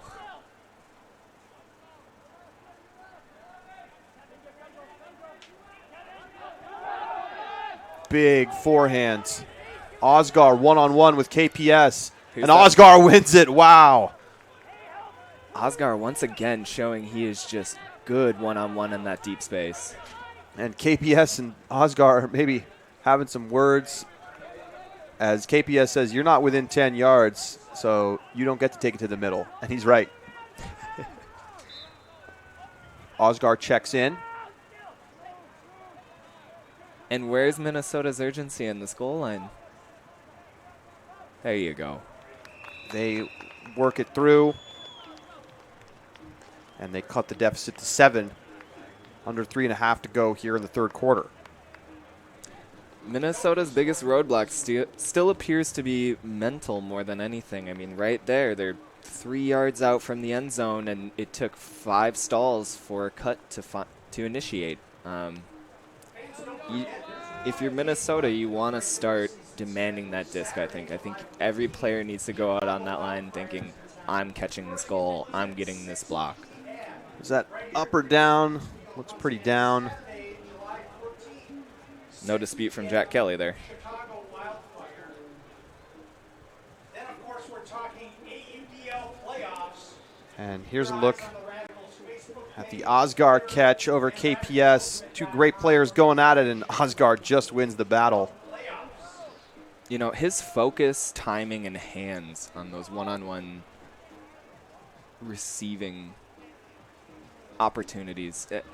It's hard to think of a player who is better than him in the division.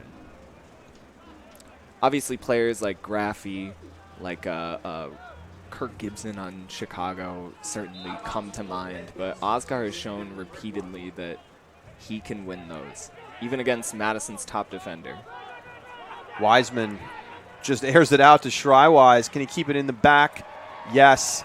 Totally blown coverage from Minnesota. Easy score for Madison. And the crowd here loving it. Pat just noticing nobody's on me and running into that deep space.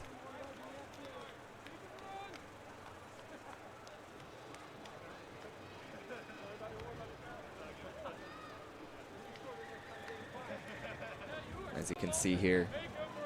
Wiseman loving that flick hook. Acres of opportunity. The crowd at the back of the end zone appreciates it.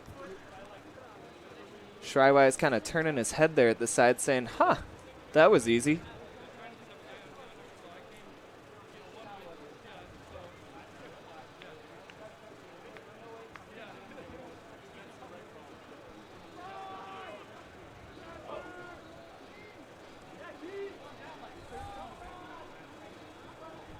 Disc trails just out of bounds, so Josh Klain will pick it up and bring it to the brick for Minnesota.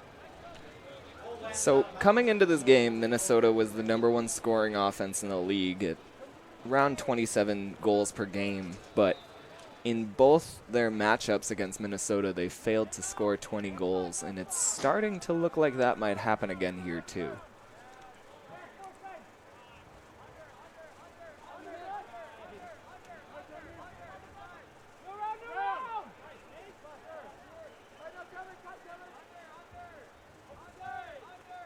Weinberg. Vanutka.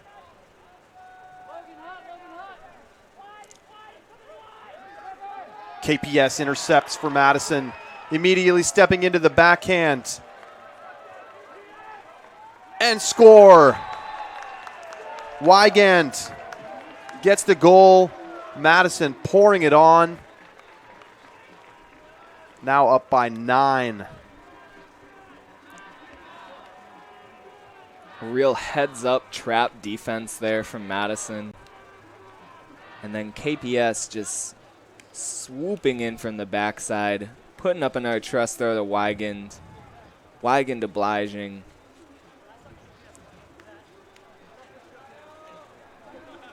And that blistering counterattack, immediate looking to the end zone from Madison's D-line has just been ruthless. And if Minnesota plays Madison again in the playoffs, they're going to want to study this game and think about how are we going to play better transition defense when our O-line turns it over, because that particular situation was tough because they really had no chance to get a defender down there. But it's happened multiple times this game where they have just let off a lot of quick passes, quick attack, and never really got set on defense. That's going to have to be a priority. They cannot let Madison's D-line score as easily as they've scored tonight. More broken coverage. Indeed. This time, Madison blows the coverage, and it's an easy goal for Minnesota. Cody Wood putting up another nice forehand. Yeah, going back half a step to what you were saying about Madison's fast break counterattack, if you're Minnesota, it's one of those things where when you go into the film room and you start breaking down what went wrong, one of the questions you have to ask is, where do we want our turnovers to come from? And as you're kind of saying, it seems like Minnesota gets caught flat-footed a lot, and there isn't much they can do to kind of stop the tide on these counterattacks. And so maybe they huck a little bit more. Maybe they test Madison deep a little bit more, if nothing else, than to give their offensive defense a chance to set up, a chance to stymie or halt a little bit Madison's love for that fast break.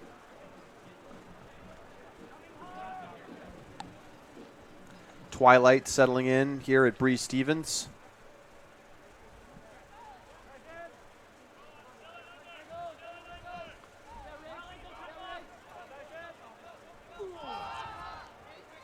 Another huck.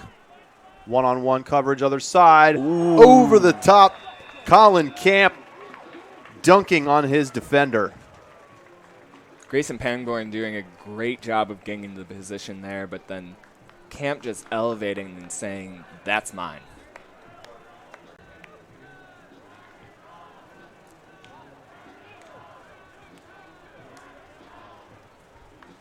Yeah, that's just a terrific backside, over the top elevation grab from Camp. Colin Camp's been doing that a long time.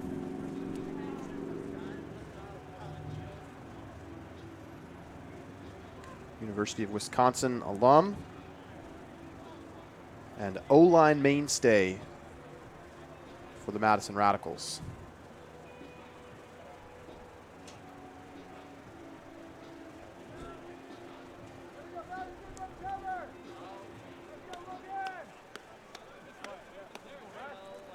This centers to Klein.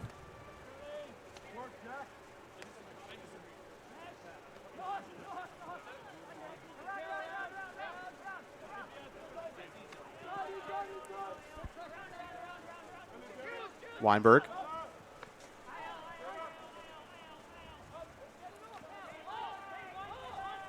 Bumstead.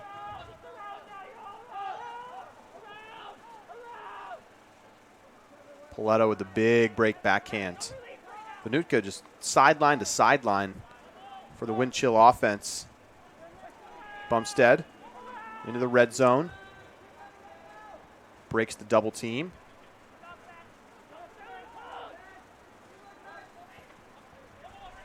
Bumstead, inside forehand. He had an easier option cutting across the front, but he puts it in. And a really smooth, nice-looking hold from Minnesota.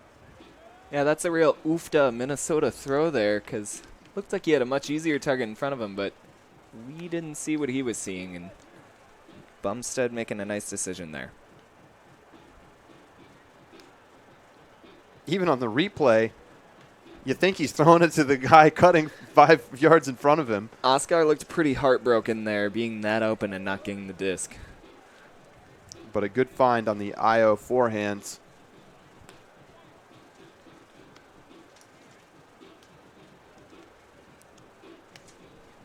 If Minnesota is gonna make any kind of run, again, it's gotta start before these end of quarter situations.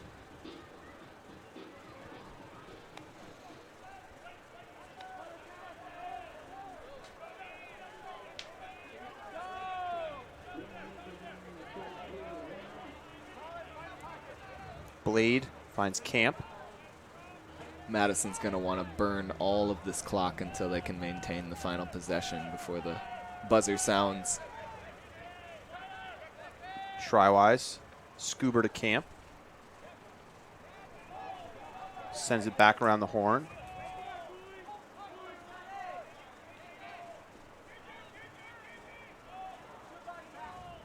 $30.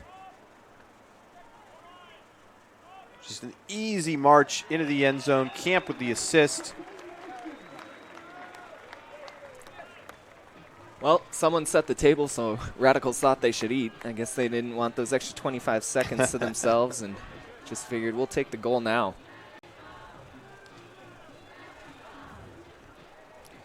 And here you can just see again where players like Graphy and Shrywise, when they are on those handler lines and they use that athleticism simply to get open for a reset or to get a new stall count, it's nearly impossible to stop. It is so hard to contain that when they want to keep possession of the disc.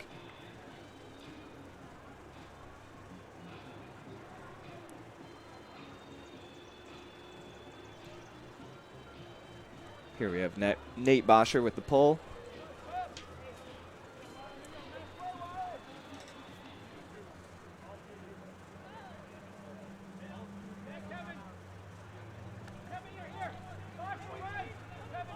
Under 20 seconds to go. Wide swing. 10 seconds on the clock. Paletto gets it into a good spot for Meckler. It's not forced to go to the end zone yet. Osgar now, inside backhand, sitting at the back line, and an attempt for a greatest not going to work. And that brings us to the end of the third quarter.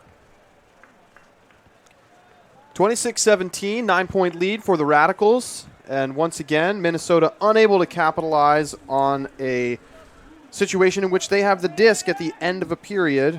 And, you know, a couple of those go a different way. Obviously still behind in this game, but maybe feeling like you're in a little bit better position to make a run in the fourth quarter. As it stands, going to be a tall task to get past this Radicals team with a 9-point deficit facing you.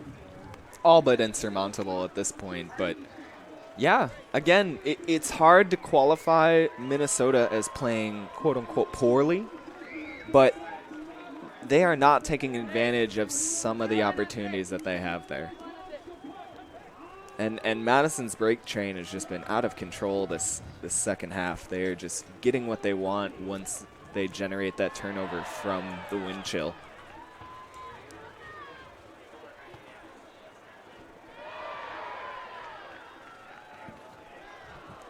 Peter Graphy doing a majority of the scoring here for the Radicals, tied for the lead in assists on the team tonight with 4, and leading the team with 5 goals to boot. Fun end of quarter game here in Madison.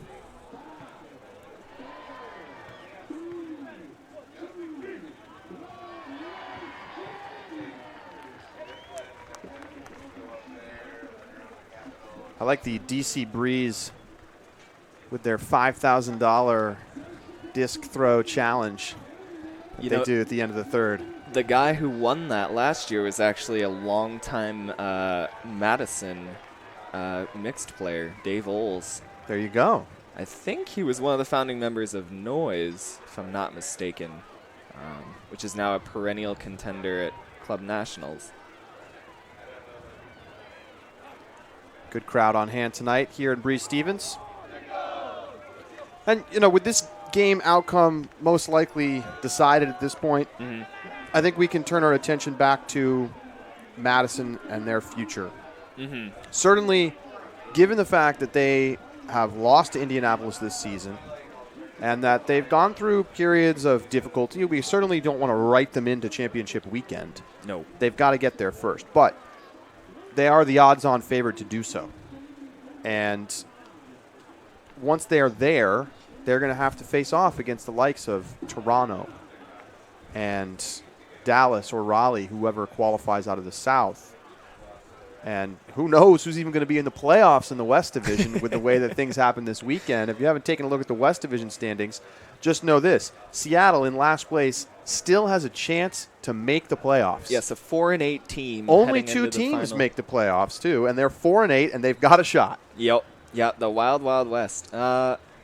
Yeah, it's hard to evaluate Madison at this point of the season against a team like a Toronto or a team like Dallas and Raleigh that has just been fire tested the entire way in a division like the South. And to be clear, Los Angeles will probably make it out of the West, correct, regardless of who is the second team. But, you know, continue. Oh, like we keep saying, it's very tough to watch a Madison team do something like this to a team as good as Minnesota and then try to extrapolate what that might look against, like, a team against, say, Raleigh again. Immediate deep shot from the Windchill. Look at the speed. Wow. Blistering cut. Opens things up right away for the Windchill. Bevon so fast, he stole the words right out of my mouth. Yeah, that was a great opening set to the quarter from the Windchill. You know, I think times like these are a good opportunity for the Radicals to show what they're made of. This is an opportunity where, hey, maybe they can take the foot off the gas a little bit. They're up 8 in the final frame. You know, maybe we allow a couple other people to try roles they won't normally do. But I also think this is an opportunity to kind of make that statement of, here's the second best team in our division. We just put a 15-point whooping on them. I think Madison lacks a win like that this season, and I think for their confidence going forward, it would be very good for them to get a win like that against a quality opponent like the Windchill. Yeah, not just cruise into a 6 or 7 point win here, giving the Cup back a couple breaks, but really put the screws to the Windchill here at the end of this game.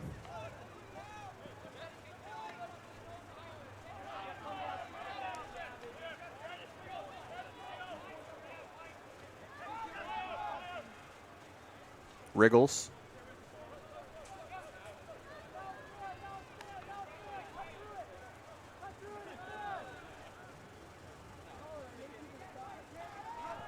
Hammer finds the weak side and connects.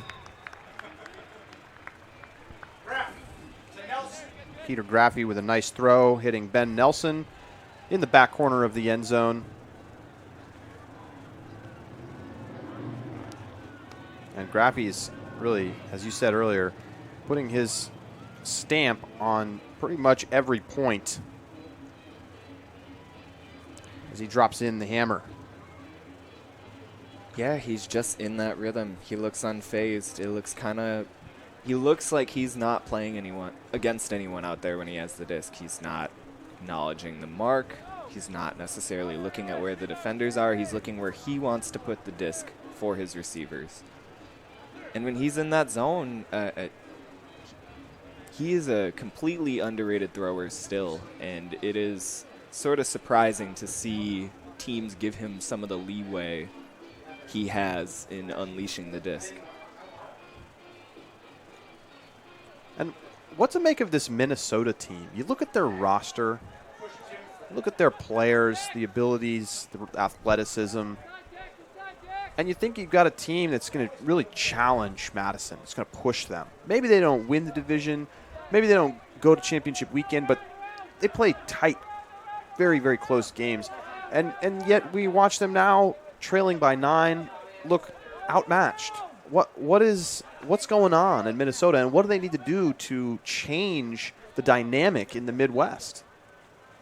You know, I think it comes out in what all the Midwest needs to do against Madison, which is contend them early. Madison loves to get out to those first quarter leads and then just let their defense cinch in on you like a vice.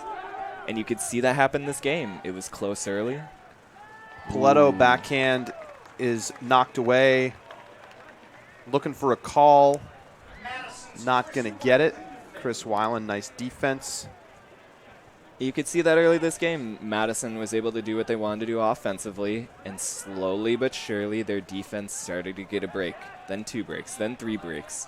And I think what you really need to do against Madison is punch with them until at least halftime. And obviously that's one of those things that's easier said than done, but so few teams in the Midwest have shown that ability. And when Minnesota's played close with Madison, it's been because of that. It's been because they don't allow that Radicals break train to get going early. They don't allow Madison to have easy offensive drives right away. Sterling Kanaki shooting deep and dropping in a goal. Bruce with another goal. Had a nice game on the D-line. Couple goals, couple assists. You know, and it might take someone else beating Madison in a decisive way within this division for other teams to get that sense. I think some of the other teams in the Midwest are still kind of waiting for that calling sign, you know, waiting to see that, oh, Madison is vulnerable. There's still so much, I think, just little brother syndrome as far as how Madison dominates its own division. There's certainly an air of inevitability with Madison, and you feel like at the beginning of the season you can pencil them in for a spot of championship weekend. Mm-hmm. And that's even as Minnesota and Indianapolis have gotten better over the years. Undoubtedly.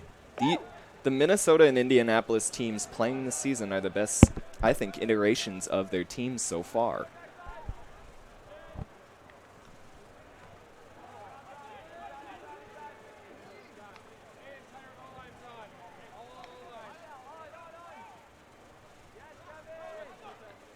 And I think another part is Minnesota getting healthy. Right now, they're still experiencing a couple key injuries. You don't see Jason Sheeta out there. Ben Feldman's backhand misses the target. No Jason Sheeta, no Greg Cousins. Jordan Taylor isn't playing tonight. Just kind of. We haven't seen much of Michael Jordan either, who's been a nice player for them. Yes, the other Michael Jordan. He was tied coming into this game with 35 goals alongside Charles Weinberg. And again, not active, not playing. So, you know, I do think Minnesota, given a couple of those players, could definitely have changed the narrative of this game.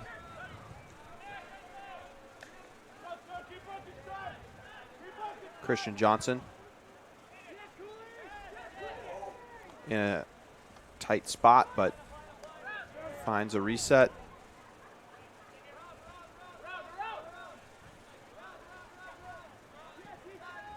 Wood to Feldman. Feldman, high backhand, drops it in. Under 8 to play, Madison up by 9. You know, and I think if you're the Windchill at this point in the game, you kind of take what you can get. You're down 9, waning minutes of a tough late season game, and maybe you start to wipe your hands a little bit and say, okay, what were the positives here? We lost by an amount that maybe can't be strategized against entirely, and we need to take away some keys to stay looking forward to that next game. And I think you can look at performances from Cody Wood, from Bevon, Brian Vanuka coming back from injury, playing solidly. And then, of course, the dates we need you to keep on your calendar. August 11th and 12th, the eyes of the ultimate world will be on the Capital And I think here at the end, AUDL Championship. you still want to show some of that defensive fire, just to kind of keep the idea of yourselves within Madison's head as both teams march towards the playoffs. You know, you want to give them something to remember you by. And right now, Minnesota hasn't quite had that in this game. Deep attack continues for the Radicals. And what a catch. Schreiwise climbing the ladder. Just making it look so easy. Couple defenders in the area, but doesn't really matter.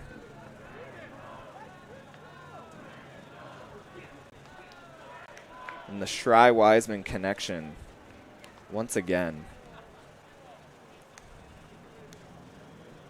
If I had to guess, that would probably be the highest scoring duo in Radicals history. Wiseman opening up to Pat running deep. Won't it be great when we can pull up those statistics? Oh, just a nirvana. Elias Sports for the AUDL. Should have a conference. Josh Klain. And another great opening to Minnesota drive. Yeah, right to midfield. Been doing that a lot this game. Osgar sends it wide.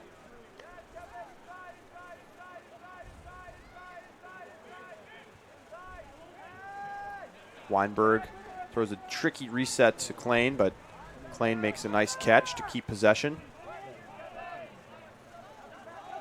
Osgar, great shot. Beautiful little soft touch there from Osgar to Vogt.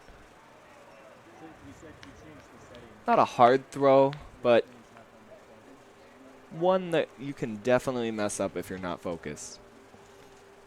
Especially with that backside Radicals defender coming off.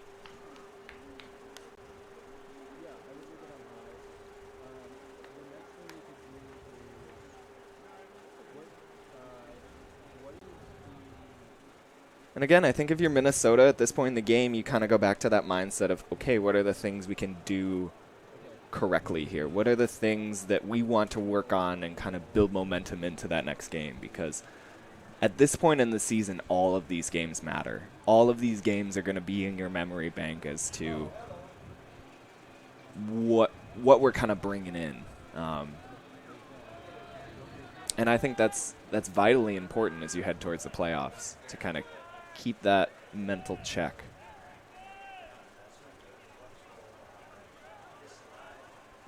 Certainly want to come away from a game against the Radicals feeling like next time Exactly. we can get them.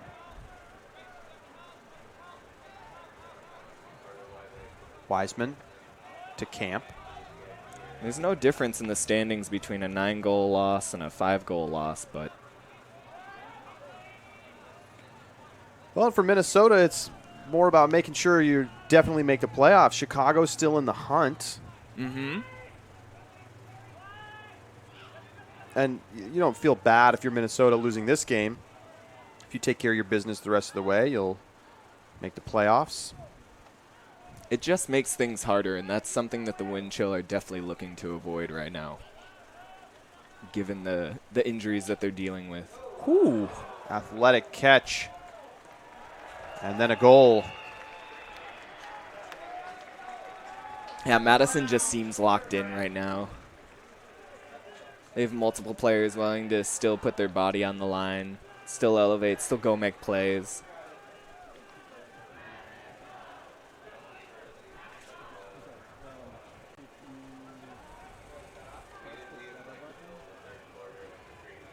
Athletic catch.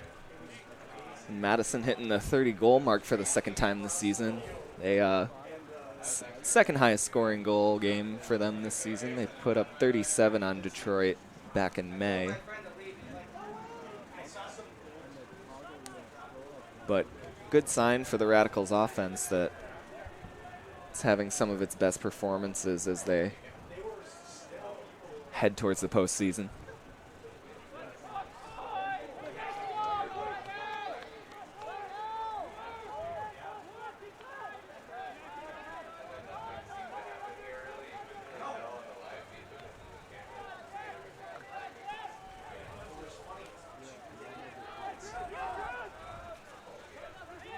Klein moves it to Poletto. Weinberg streaking on that backside. Just waiting for someone to throw him the disc. Osgar and Meckler sends it to the end zone. He finds Weinberg, and a quick goal for the Windchill.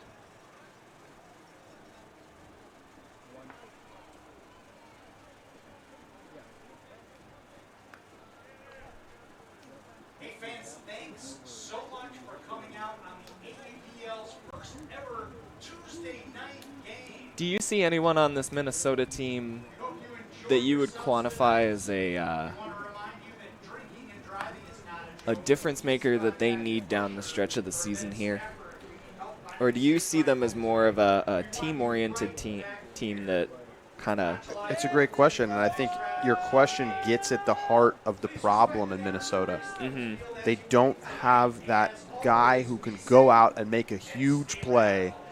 The one person that stands out as that guy might be Ryan Osgar, but it doesn't feel like he takes over games in the way that he's capable of. Sure. I'd love to see him play more deep points. I'd love to see him get more involved on offense because it feels like good things happen when he has the disc or someone's throwing him the disc. And they're a very deep team. They have a lot of skill on the roster and a lot of great handlers, but it doesn't feel like they have downfield difference makers at, with depth. They have Osgar, and then you're kind of thinking, well, who else? So, I know they're a little banged up, and it'll help them to get some of their injuries back, but it does seem like that's been an issue against this Madison team, which has a lot of athletic downfield players as we watch the Radicals put another goal, make it back to a 10-point margin. Yeah, no disagreements here. I think there are plenty of players to like on Minnesota's roster, but you look at it and you say, who is that player who's going to rise up in those big moments? And I think Madison has sometimes had that problem in bigger games, but as you can see tonight, when they have players like Graphy and Kevin Brown and Schreiwise and KPS stepping up, they look like a superpower. And with Minnesota, you wonder who are going to be those players down the stretch. Is it a Klein? Is it an Osgar? Is it a McCutcheon? Is it a Greg Cousins coming back from injury? Or Cousins is another guy that definitely gives them some downfield punch. And McCutcheon's a great defender, but is not a plus offensive player. Sure. And all the good players you think of, they're all great handlers. And they Yes. have a plethora of great handlers. But that's not enough in the AUDL.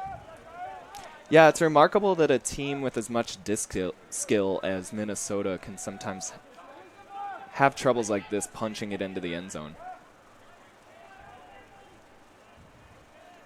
Smooth motion to the far side for the Windchill. And an easy score. Madison defense has clearly taken the foot off the gas here towards the end of the fourth quarter with the outcome of the game no longer in doubt. But, you talked earlier about Minnesota needing to find some things to feel good about heading out of this game, and their last couple offensive possessions perhaps suggest exactly that. Mm-hmm. And another thing to consider with this Minnesota team that we haven't mentioned at this point is that they are young. This is a very young team. I don't know how many people on that line, other than Ben Feldman, are over the age of 30. A lot of players who are in or just out of college. Yep. Even Ryan Osgar, he's, we talk of him as some sort of salted veteran, but he's 2 to 3 years out of school. And there again, just pitch and catch.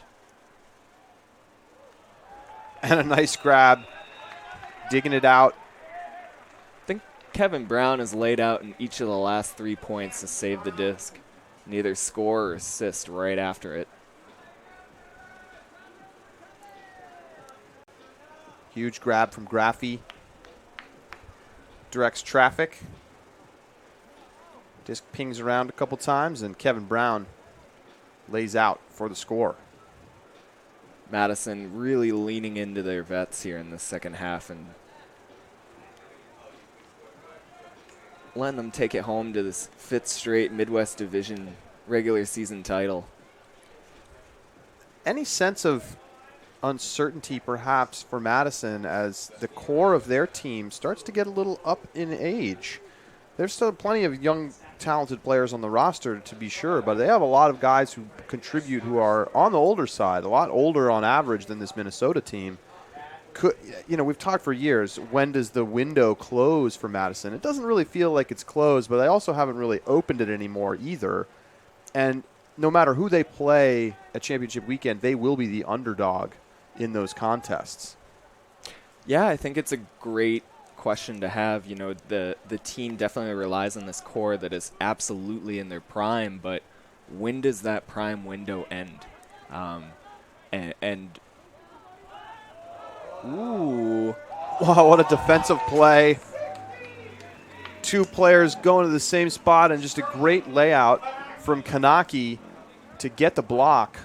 I think he's saying he touched it so he can get that D in the stat book, but I don't know if he actually did. I think that might have been all intimidation.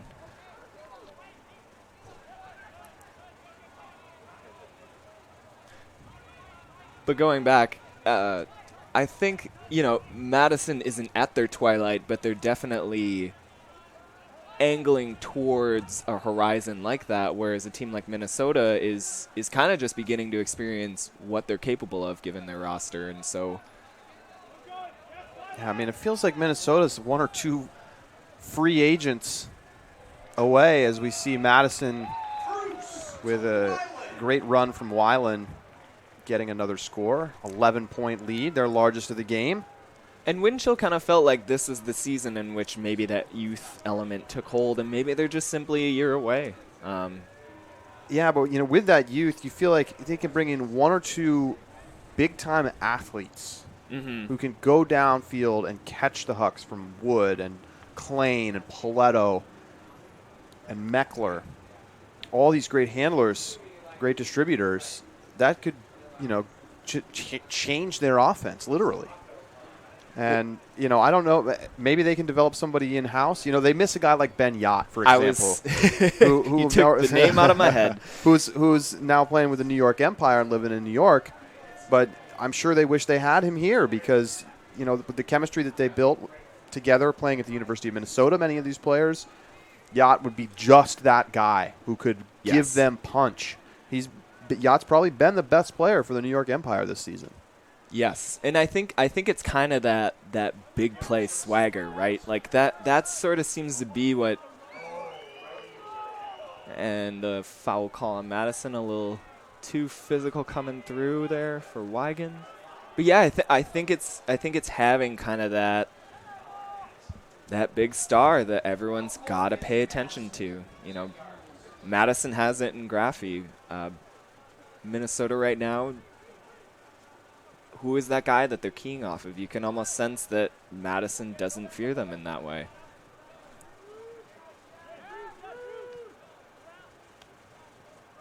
You can see that great handler motion and a nice shot and a big layout from Colin Berry. Nice splash before the 4th of July, getting into the spirit.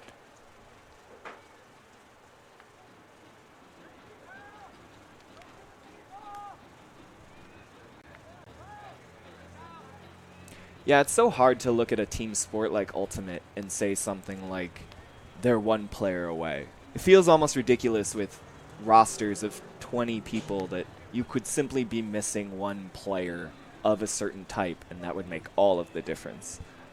But kind of demonstrated in this game, and especially with Madison now just kind of resorting to pick up jump ball with their offense and throwing it up to who they like deep. A big playmaker could be making a lot of difference for the Windchill.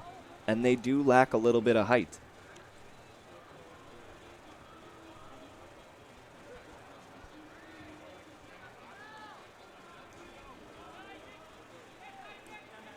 Madison, on the other hand, speaking of something that might be a little bit different this year, they are rostering easily their tallest roster to date. I think they have something like 18 players at 6'2" or 6'3" plus. It's a big boy Midwestern team. And Ben Feldman is frustrated, but that was clearly a foul as the disc was still in Wiseman's hand there. No love lost between the Hodags.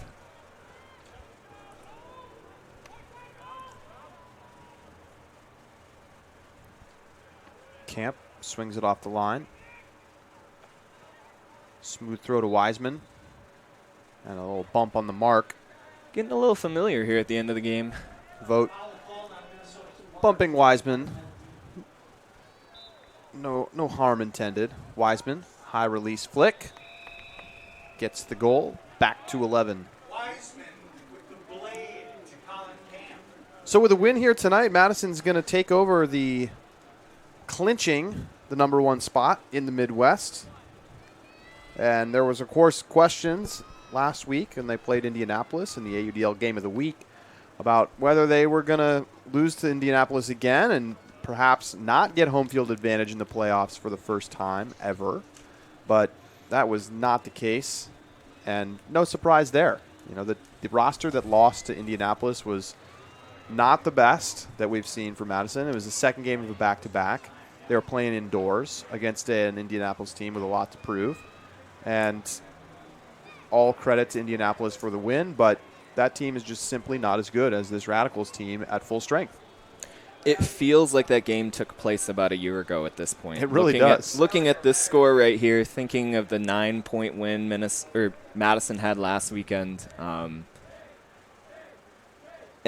that's kind of descriptive of how this AUDL season has felt, not only within the Midwest, but on the whole. It feels kind of like teams are going through these 3 to 4 game seasons, and then it gets reset, and then a completely different version of the team comes back. You know, Minnesota was 6-2 entering this game with a plus 60 goal differential.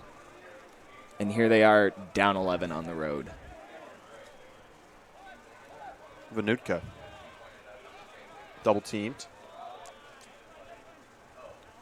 Flips it away. Paletto looking deep. Ooh. And caught by Weinberg.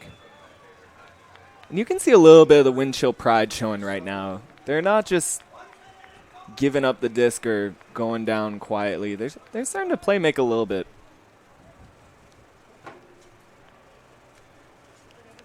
Some highlights to sleep on. Yeah, you notice it's just a touch of chippiness at the end of the game. Nice grab, Weinberg. Little get off me. No backpacks for him.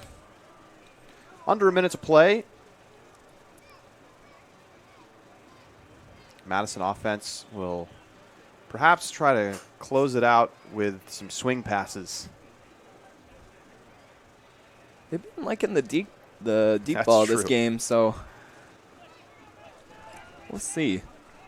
And they've got the shooter lineup out there with Wiseman, Kevin Brown, Graphy.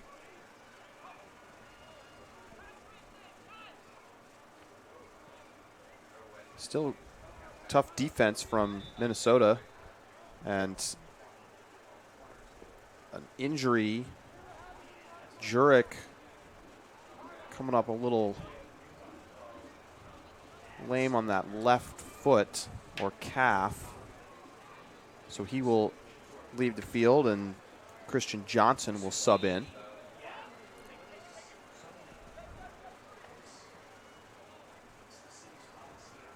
Yeah, after about 6 years of running the same carbon copy offense, Madison's starting to run kind of two different offensive looks.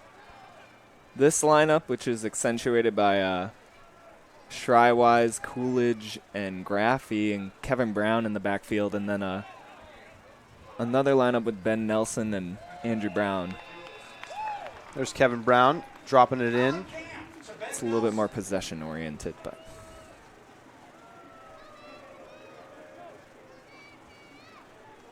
And we saw that at the beginning of the game. Madison really marching on the unders, not looking deep particularly often.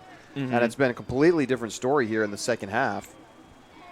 And part of what you were talking earlier about Madison's core, one thing to watch for is the handling lineup that has been the absolute center of this team's offense of Tom Annan and Andrew Brown are starting to leave their positions open a little bit more and not play as much. And as you can see, the offense is sort of being taken over by Graphy and Shrywise and Wiseman, and that's opening up that deep space a lot more for the Radicals offense. And it'll be interesting to see how that evolves over time, as up until this season, it has been the Annan and Brown show for 5 straight years. Yeah, it feels like a changing of the guard at that handler position. And with the clock expiring, Minnesota looking for one last score. It's tipped, and it falls to the turf. And that brings us to the end of this one. Madison with a commanding 35-24 victory over Minnesota, clinching the #1 seed in the Midwest. Minnesota still with work to do just to get into the playoffs. More games to come for Minnesota. And, we've been talking about it all game, but Madison's combination of precise, efficient offense and very good aggressive defense leading into quick scores seem to make the difference for them tonight. Yeah, keep it simple for Madison. I mean, they played to all their strengths. They got out, they got their offensive legs underneath them, and then they just rode that defense to another win here at Breeze Stevens. So for the Radicals, they get an opportunity to rest some players if they want before the playoffs, as they have locked up the #1 seed as they move to 11-2 on the year. Minnesota falls to 7-5. 2 games to play. I'm pulling up their schedule right now.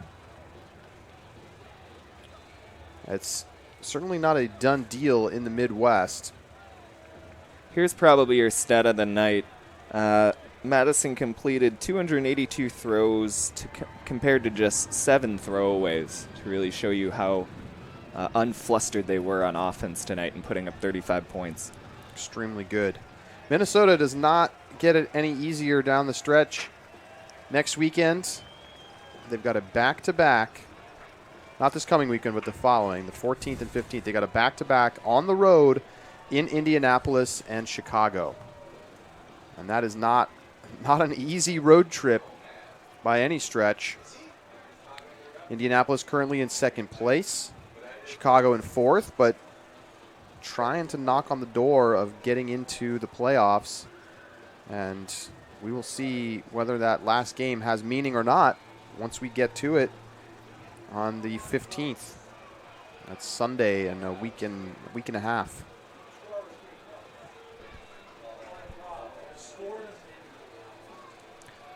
Just a couple more stats for you here. Dave Wiseman and Peter Graphy leading the Radicals with 5 assists apiece.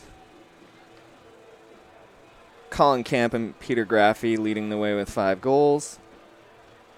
And Nate Boscher with the team leading 3 blocks for the winning Radicals. Strong all-around performance from Madison. And that will bring us to the end here tonight. Madison 35, Minnesota 24, the final here at Breeze Stevens. For Adam Ruffner, Aiden Shapiro-Layton, Malian Converse, and our entire crew, I'm Charlie Eisenhood signing off. This was AUDL Extra, and we'll see you next time. Peace.